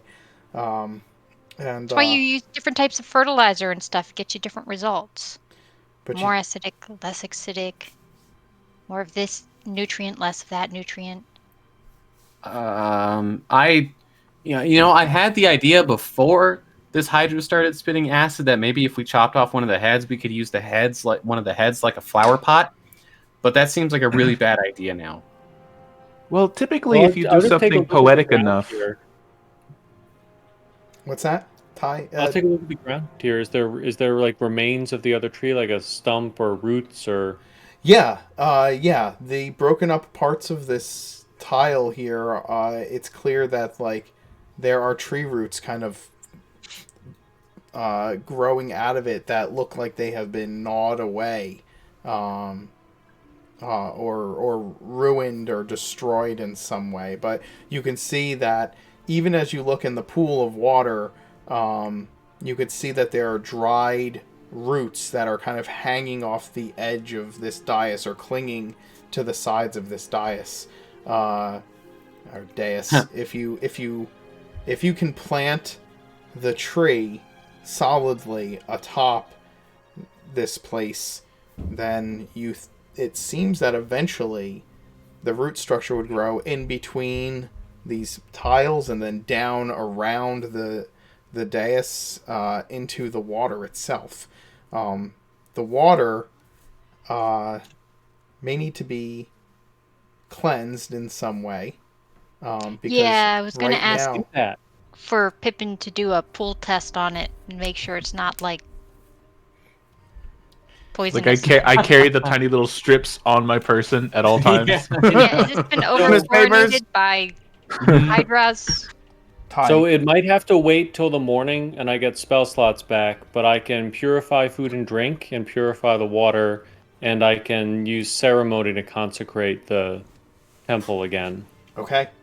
So we Well, can do our sort of like mechanical preparations now, clearing the space and all that, and then maybe get the refugees in here, take some shelter, and they can help with this too. And then with everyone together in the morning, we can do the real ceremony with it and move the Okay. tree. I'm not Couple sure what the things to do protocols during would that be, process. but I can lend some divine power to the equation at least, and assist with some of the spell casting. Okay. First, a question: Mm-hmm. if we stick something into the water, is the water like acidy, burny type from all the dead things? It's not really acidy, burny type, but it is filled with it. Like it is murky, and it is filled with like refuse and the scraps of whatever these things had been eating, and the bodies of all of the dead Hydra broodlings. The places. So, like hunting for duck eggs, if I want to go hunting for Hydra eggs in icky, disgusting water. Perfectly Yes. normal. Perfectly normal for long pause. Yeah. Give me an investigation roll, long pause. There was another door in the other room of this complex that you guys had not looked through because you had been lured by the sound of the Hydra in this room. And how big is the Hydra going to be in that room?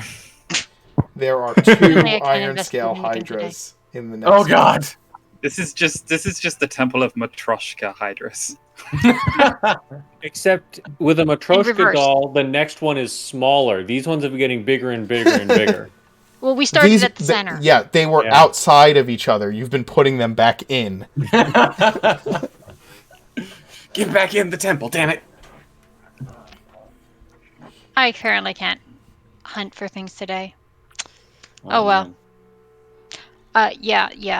You Yeah, found we have to check you that, f- and we have to check for other deadly things. you found you found an intact Hydra egg with the heel of your boot as it came down and crunched. Aw. No.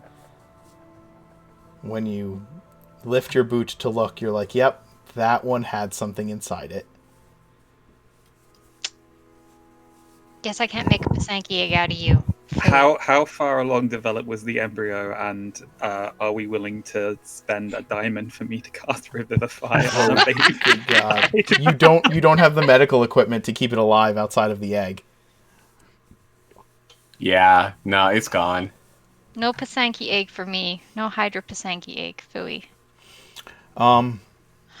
Ty, you spend time preparing this place for the purification and the ceremony that will take place the following morning. Aramil, I imagine that you spend some time helping him do that, and asking him about Nadara, and kind of listening as Ty explains some of the process of what he's doing, and the runes, the various like scriptures and pictographs that are on these pillars and around this pool, as you carefully and with like the same care and time that Shepherd Theo used to take to keep his Shrine of Nadara in proper condition. But this is much bigger. This is much bigger than Shepherd Theo's shrine. You can't even imagine what the tree here must have been like, considering the size of the roots that would have gone down into this pool of water. In the meantime, the rest of you have begun checking for other dangers, and to Grask's great disappointment, you find no other hydras here on the surface of this place. The door that you find, the other door in the other room, it leads to a stairway that goes up into the base of a huge tree. The entryway to that tree is simply like where the roots kind of split down so huge and so wide that the elves were able to dig out into it and begin to hollow out, or have hollowed out, this huge tree. There's a Swiss Family Robinson style? Yes. This tree is... The inside of this tree has been carved out into a room that is... that has carved bookshelves and a carved spiral stair, all made of the wood on the inside of this tree that has been carved, wood carved and polished and smoothed and stained. It is now covered in a layer of ancient dust and debris that has fallen inside. But you can, this tree, you could like, it is like a 20-foot diameter room. Like, this is a huge tree, right? You could climb up these stairs and you could see that there are floors carved out of this tree up above, that you could walk up these spiral stairs and actually go through the inside of this tree. I cleaned this whole room for my bedroom tonight. Mine. And you find this place.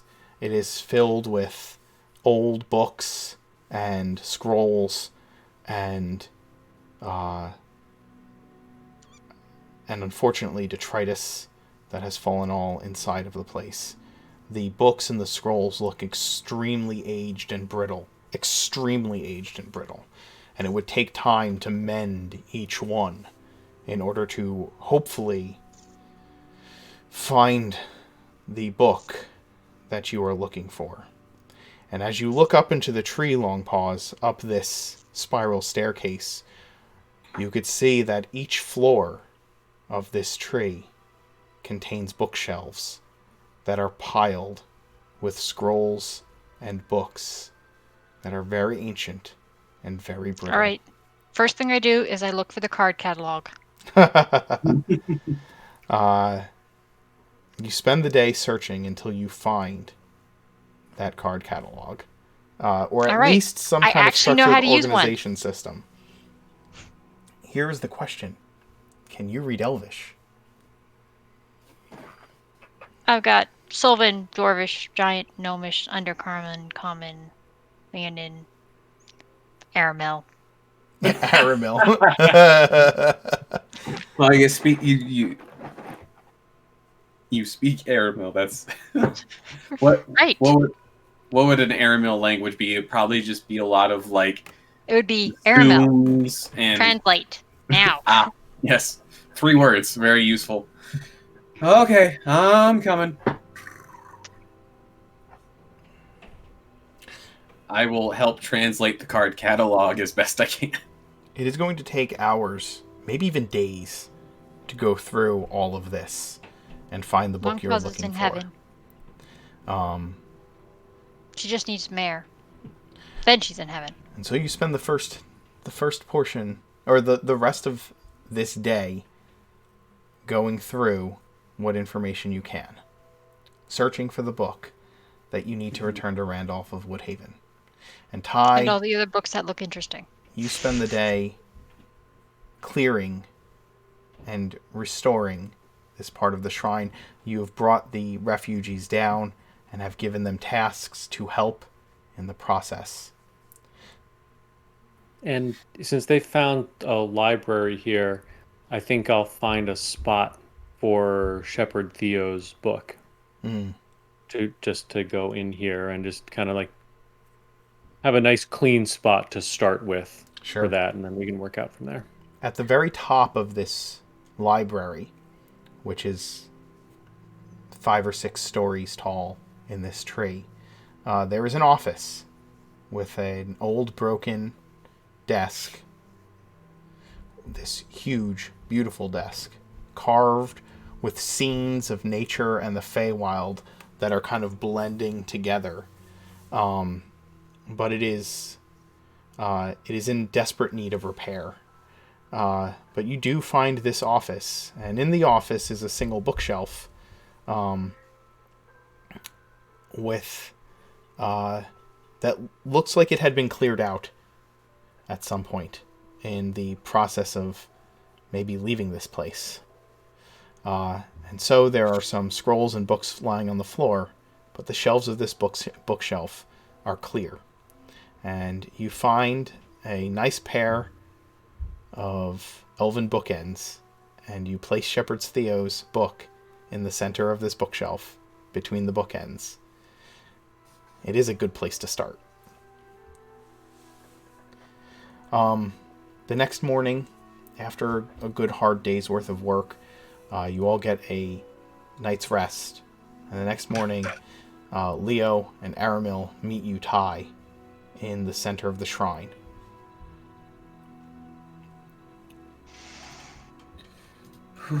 So, ritual time? Or tree planting time? Yeah, I think it's time.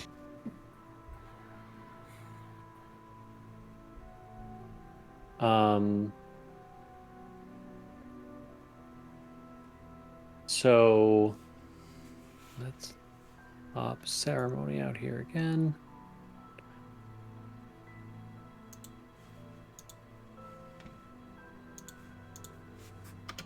Oh. Well, we'll fudge it, I guess. Yeah, that's fine. We'll fudge it for dedication of the place. That is completely fine.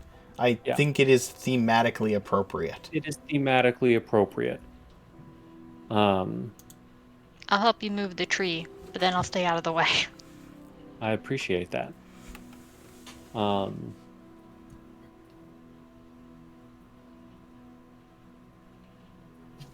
Yeah, Tide does not have much to say in the moment. He kind of goes through it all fairly quietly. And as he's finished, he sort of looks around now at the ARC team that's helped, at the refugees who are gathered around here, and is really kind of just kind of struck by the moment now of having to now we've actually got to do this here. It's just the shift from trying to find a way to put one foot in front of the other and keep, a scrap of food on the table for the group, to now it's like just realizing that all the people here are now just like, here, this is where we're going to be, and finding it somewhat daunting.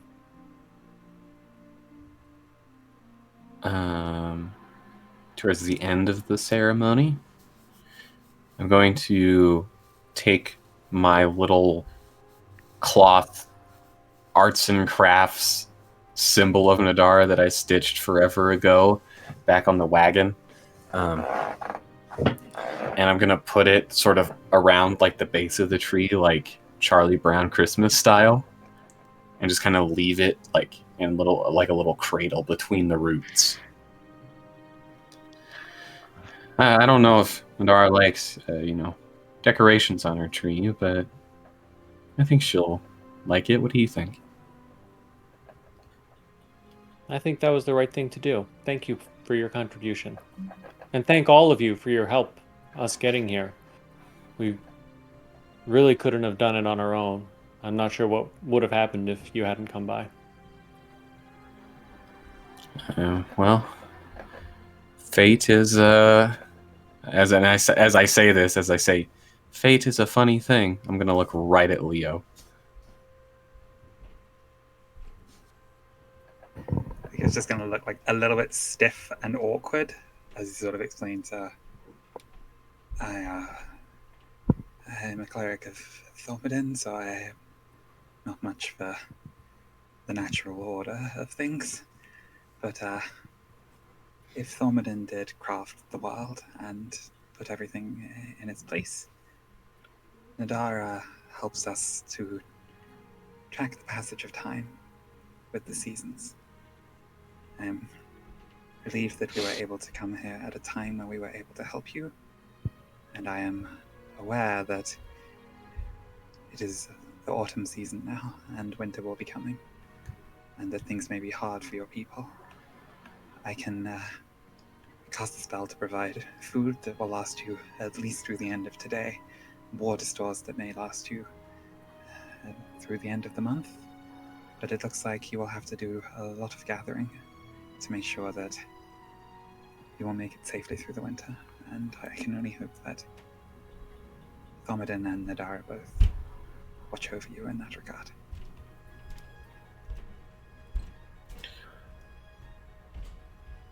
Oh, I know this place is like abandoned. But are you worried that like if some of the elves come here, you'll get in trouble?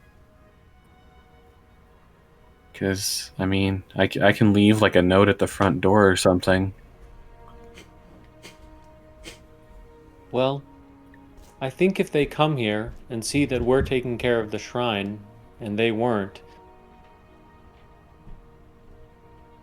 that should be good enough. I hope. We can take some of the books, though, right? Well, we did come here for a book, so Yep, I'm sure but one or two more? won't be. Yeah, I don't think I have a lot of learned scholars in my refugee group. I think it's mostly farmers. Farmers like books.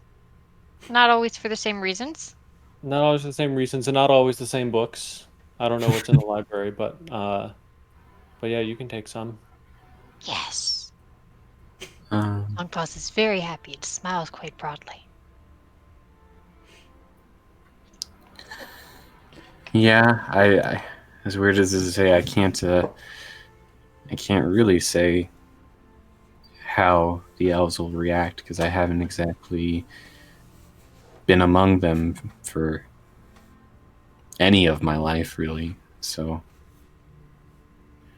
tell you what, I will leave a note at the archway just to be safe. We can also explain when we drop off the manuscript or whatever. Well, there's more elves than just the ones in Woodhaven. True. But that's I the wanna next time we know we're going to see some. Yeah. I just wanted to leave it just in case, some elves from some other elf home that we don't know about come this way. I'll just leave a note that said, Aramil, High Elf of Geneva, gives his blessing for these people. I don't know, something like that. Ask Leo. He's good with the legal talk.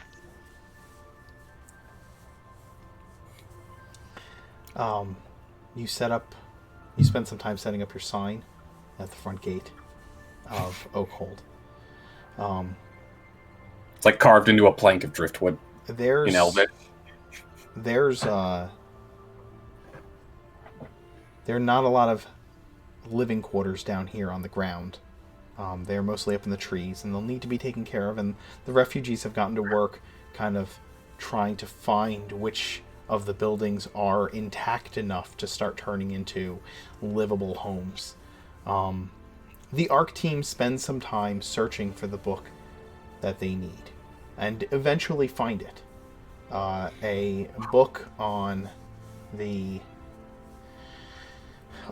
written in Elvish and Sylvan by Merwin about the hierarchy of the Hells, and with some hints at how to find your way into that place. Not that you know who would want to go there. I can think of someone. You also find, while you are searching, research journals on Hydra eggs. The last page that of explains which where the problem came from. The last page of which describes them saying, "We've kept them asleep as long as we could, but they seem to have shaken our spells. We need to get out of here. We need to get out of here now. If you find this, run." Okay. Who are these H.P. Lovecraft protagonists who write the apocalyptic log of wanting to people instead of just getting out? A responsible lab manager. Yes. Those don't exist in fiction. What are you talking about? No. The twisted responsible lab manager, because the actually responsible one would have destroyed the eggs when they started breaking out of their spells.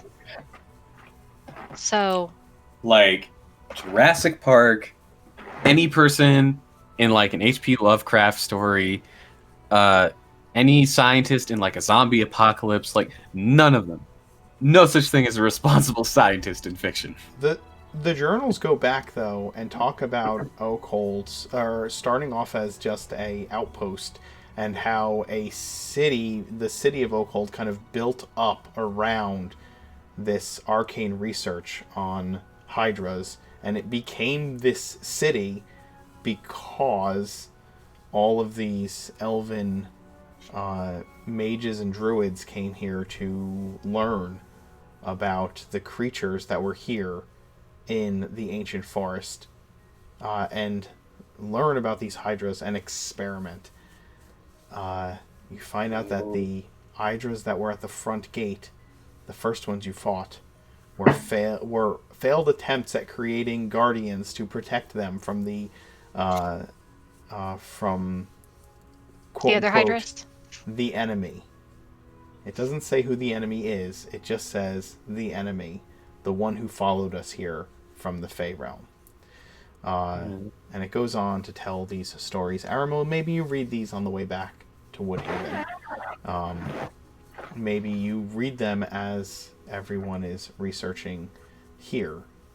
But it never really goes into any real detail on who the enemy is or why they came.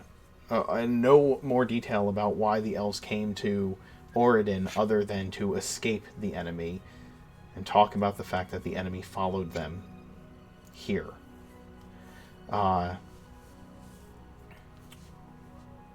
But this is the story, a little bit of the story anyway, of the city of Oakhold in these journals. And the rise and fall of an elf home. I think we'll end it here. John, it's been a pleasure having you join us for this Thanks for having me. It's been a blast. couple of adventures. We will do some favorite moments from tonight. It was a lot of combat, but there was a lot of good role-playing moments as well, I think, in between that. John, why don't you share with us your favorite time moment to start us off? Well, I mean, the big obvious one is planting the tree, kind of completing this journey. Like, that achievement is a big one, but I do think the ceremony for Aramil was nice. That was kind of a little unexpected diversion, which is nice. You say you can. The way to really understand something is by teaching it to someone else, because you have to break it down into all its parts and really understand how it goes together and what makes it tick. I think that definitely having Ty teach that to Aramil in that moment before he really takes possession of the shrine with the rest of the refugees is just that little foreshadowing or story building moment where that he kind of realized there, he's like, oh, this is what I'm going to be doing now. This is what's ahead for me. That was a nice one. That was my top moment. Awesome. I mechanically love the idea that a 16-year-old could perform a coming of age ceremony on a 17-year-old.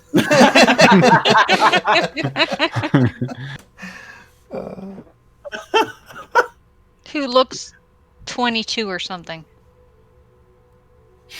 He's physically in his 50s. Mm-hmm. But I'm an elf. Realistically, in his 70s. So that's 22. In his teenage years, and looks like he's in his 20s. It's yep. Ghosts, man, they'll get you. My favorite Ty moment was I'm just gonna poke my head over here. Okay. Just Ty scouting ahead and seeing the xenomorph Hydra in the next room. And just being like, oh, guys, there's a really big one in there. How big? The biggest. Oh, no! The hop over to the island was still my favorite part. Just nonchalantly this is something I can do because I'm a monk. Hop, hop, Hydra. It's just Ty doing what Ty does best. It's how Help Wanted started out by destroying a hobgoblin camp, because Ty was like, I'm gonna go check, and they got caught, and so the rest of the party were like, oh no. Guess we have to go kill 50 hobgoblins. That did happen. Yep. Pippin, favorite moment? I really like the idea that as long as it's dealing with some sort of alchemy, Pippin is prepared in any way, any sense of the word. Mentioning the little alkaline strips to test the water, I thought that was really funny. My favorite Pippin moment was the slap on Grask's shin to get ready for the first Hydra fight, because my first thought was that meme of the guy slapping the hood of the car, and so just Pippin be like, this bad boy can fit so much damage into it as Grask doubles in size. Yeah, I think the best Pippin moment was acid spraying at that first Hydra, bubble spraying acid at the first Hydra, and it just running off, and everyone being, oh no, our plan is completely ruined. He's like, oh, we got this in the bag. We got bubbles with the acid. Oh, maybe not. I got to give a shout out to Pippin hitting a ray of sickness at close range. Just critting with it and doing a ton of damage, and then poisoning it. I like the fact that he thought he couldn't kill a head first. And then did that. Yeah. Oh yeah. Yeah, he literally said, I can't do enough damage to do that. Crits. I can't do enough damage. Pulls out a Desert Eagle, 50 cal. Just blows a head off.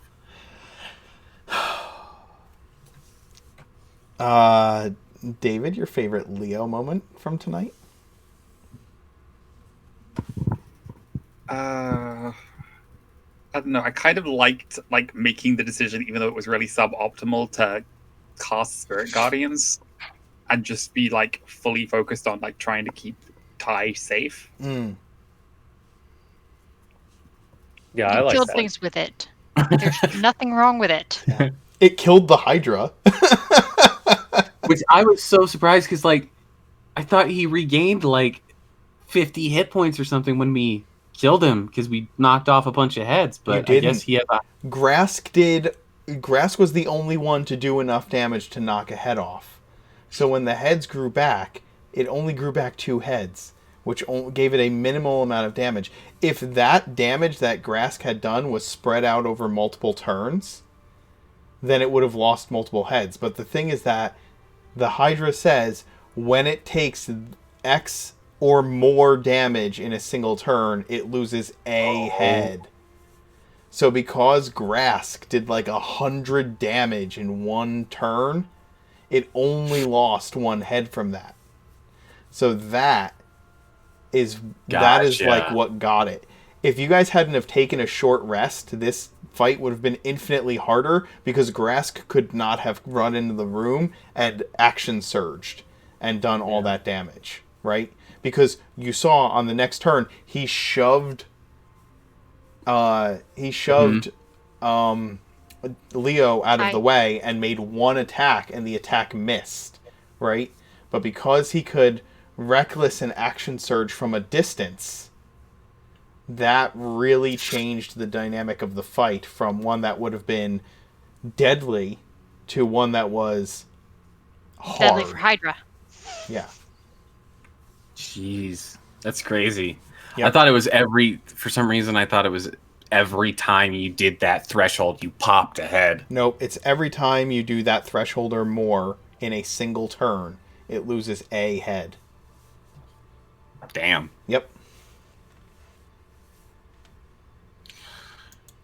Favorite Leo moment for me was definitely getting to cast the maximum efficiency slow at the very first fight with the pile of meat distraction from Silent Image. And just having all these hydras. I really like the description of your spirit image because it really shows off how much of a fanboy you are of Thormodon.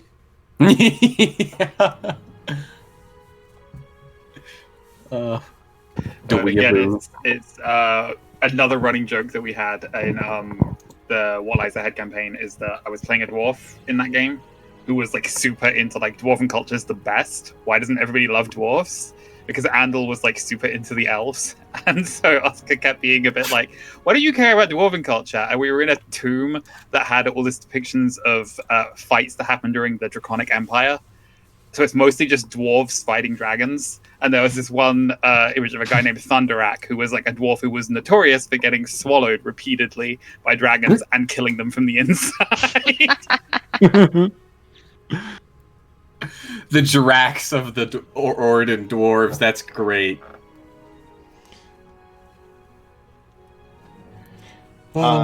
Tig, favorite long pause moment?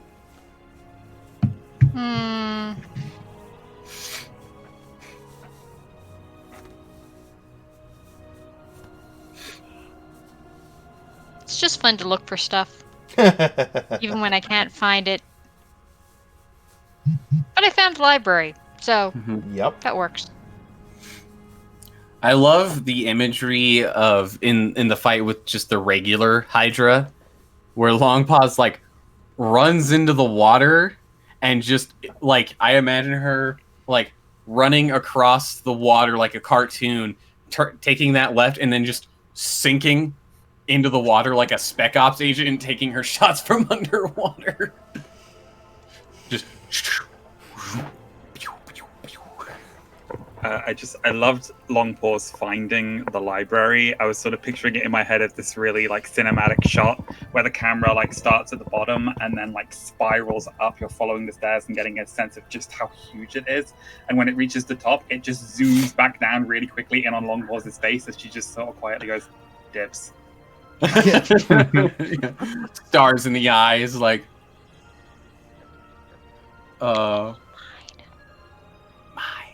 but you can't read any of them. Hey, I can read the ones in Sylvan. That's true. Also, there's a And yet look, I'll to be find applied a to that. dictionary, a translation dictionary here somewhere, and then I'll read more. It'll just take longer. You're just gonna have to take your time to learn Elvish. Get one of those little phrase books. Gotta get me started. Hey, Theo I'll in the Aramil Wednesday night Tom. game has been spending weeks practicing Elvish to learn the language, both in and out of game. What's Elvish for my hovercraft is full of hydras? My hovercraft? What? Oh. You're tired of these motherfucking hydras and this motherfucking shrine?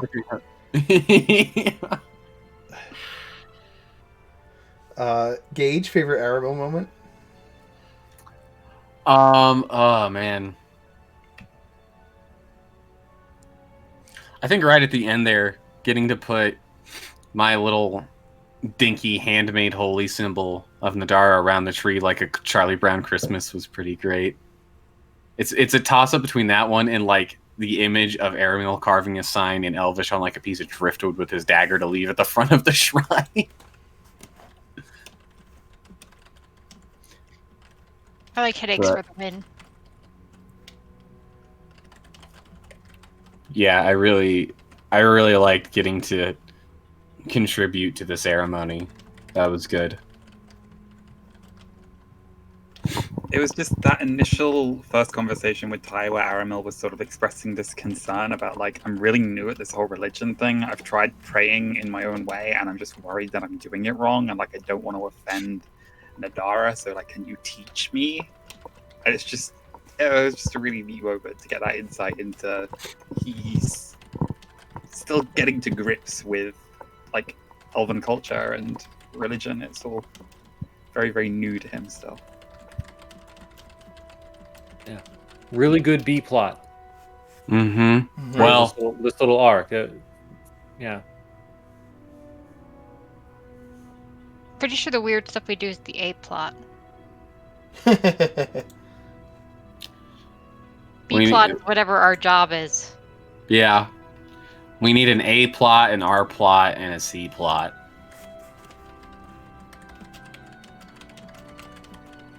Thank you, David.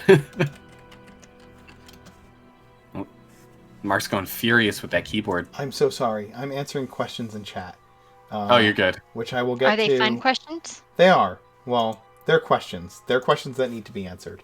And I will answer them at the end of the stream as well. Verbally. Chris, are you still with us? I had a feeling that he's been awfully quiet. I had a feeling maybe we lost him. And I think we may have. Well, guys, my favorite DM moment for tonight was destroying the 2 Hydra meme by having 5 whole Hydras. There was another Hydra in this room that I left out because of time reasons. But, yeah. It's just good to know the Hydra inflation rate. Yeah. Well, there would have been 6 Hydras, so it's for every 1,000 years, you add 2 Hydras. Ah! So I take it the baby ones normally try to kill each other or something? Hey, I don't know. I don't actually know. You're going to have to read those books you found. Is that just how the Valkyrian calendar works? That every 1,000 years, it's the year of the second Hydra.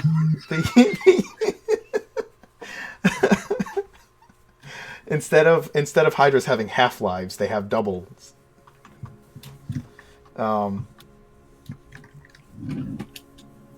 But yes, I had a second Hydra waiting in the wings of this last combat in case like it was too easy.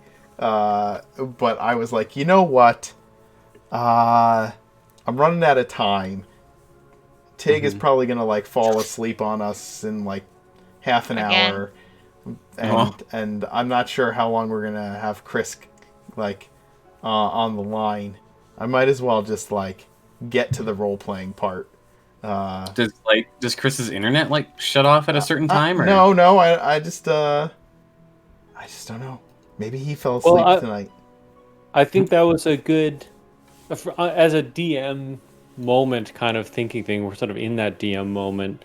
I think that was a really good pacing decision. As on the player side of things, the fights didn't feel too easy. Mm-hmm. We finished them in a short number of rounds, but we expended a lot of resources to do it. You did. Yeah, it felt like we earned it to me anyway. That we did some work to get there. So yeah, I think that was absolutely the right choice, and I appreciate that. And seamless on this side of the screen.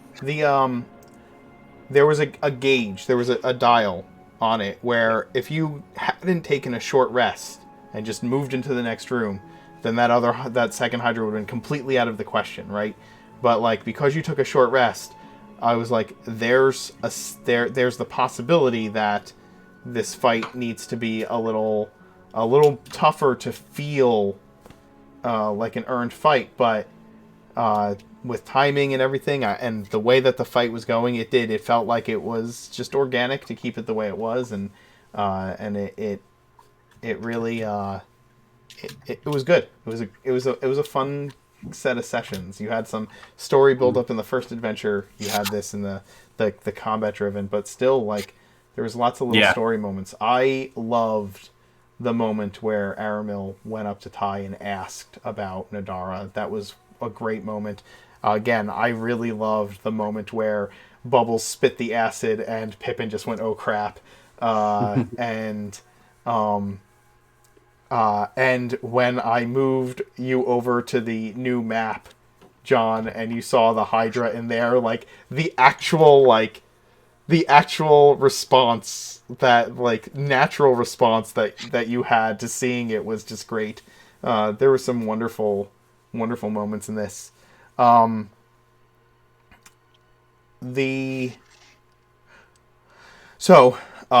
those of you who asked in chat who don't necessarily know, I am going back to work on March 1st full time. The current slate of games is going to change slightly. We're making some adjustments. So I have this week and next week that I am doing my normal slate of games. The week after that, we will still have a Dark and Hungry God.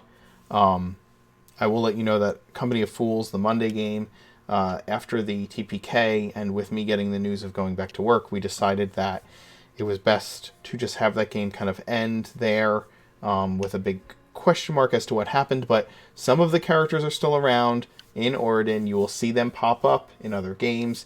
The Dark and Hungry God game today discovered that some of the characters from the Company of Fools game are in Geneva, where they are. So you will probably get cameos in the near future, and things will keep going.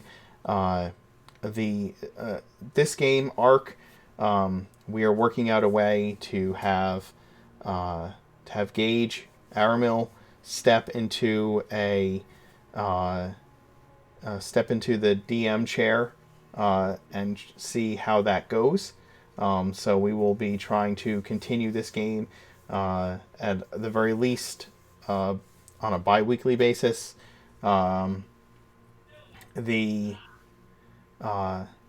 Might stay weekly. We'll have to see. We'll have to see. We'll see what happens with Help Wanted. That game has not. We haven't nailed down exactly what's going to happen with that just yet, but there will be news coming within the next week or two before I go back to work. And the Dance Macabre will continue, although it may be a little more sporadic. It may not be every week, and it will be likely about an hour later than it will start about an hour later than it had been. But yeah, I'm a restaurant manager, Deadeye, by trade. My schedule fluctuates on a weekly basis, but there are certain days that I know I will have off every couple weeks that I can plan around.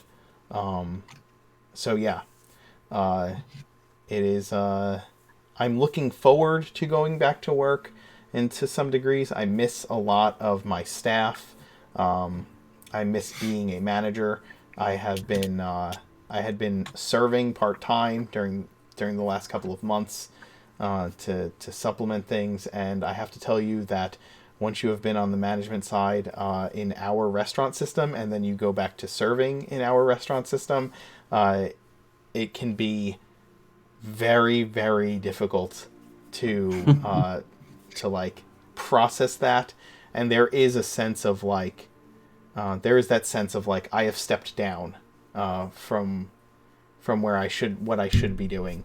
It is I am looking forward to being back managing and getting to one of the things. I'm the host manager at the restaurant that I am at, so I work with a lot of teenagers who are in high school, and getting the opportunity to like kind of mentor them. Yeah, is something that I love about my job. I like being able to be like, oh hey, this is your first job. Let me teach you about working and how to be like teach you about being an employee, and kind of have a mentorship role in a lot of ways. So that's cool. You're going to lure them to the dork side, right? Always. Always. Okay. Absolutely. Good man. You know, I get to pull my dad jokes at work. That is, yeah, well, that is great, actually. John, Sir Bowie says, sorry we didn't get to play together. Just wasn't in the cars, or perhaps more appropriately, the dice. Hope your sitting in with Ark went well.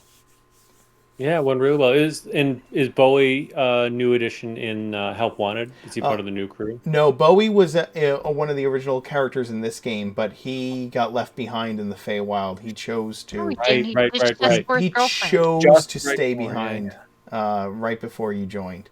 So yeah. Well, perhaps someday. Yeah, it's been fun. Yeah. Yeah, it's been fun having Alrighty. you back. Honestly, it really has. So I will. We've talked about having you show up as either other NPCs in the future, or even as Ty at times. And as we go forward, I will be specifically looking for opportunities to bring you into play, because it's always a joy to have you at the table. I miss Ty already.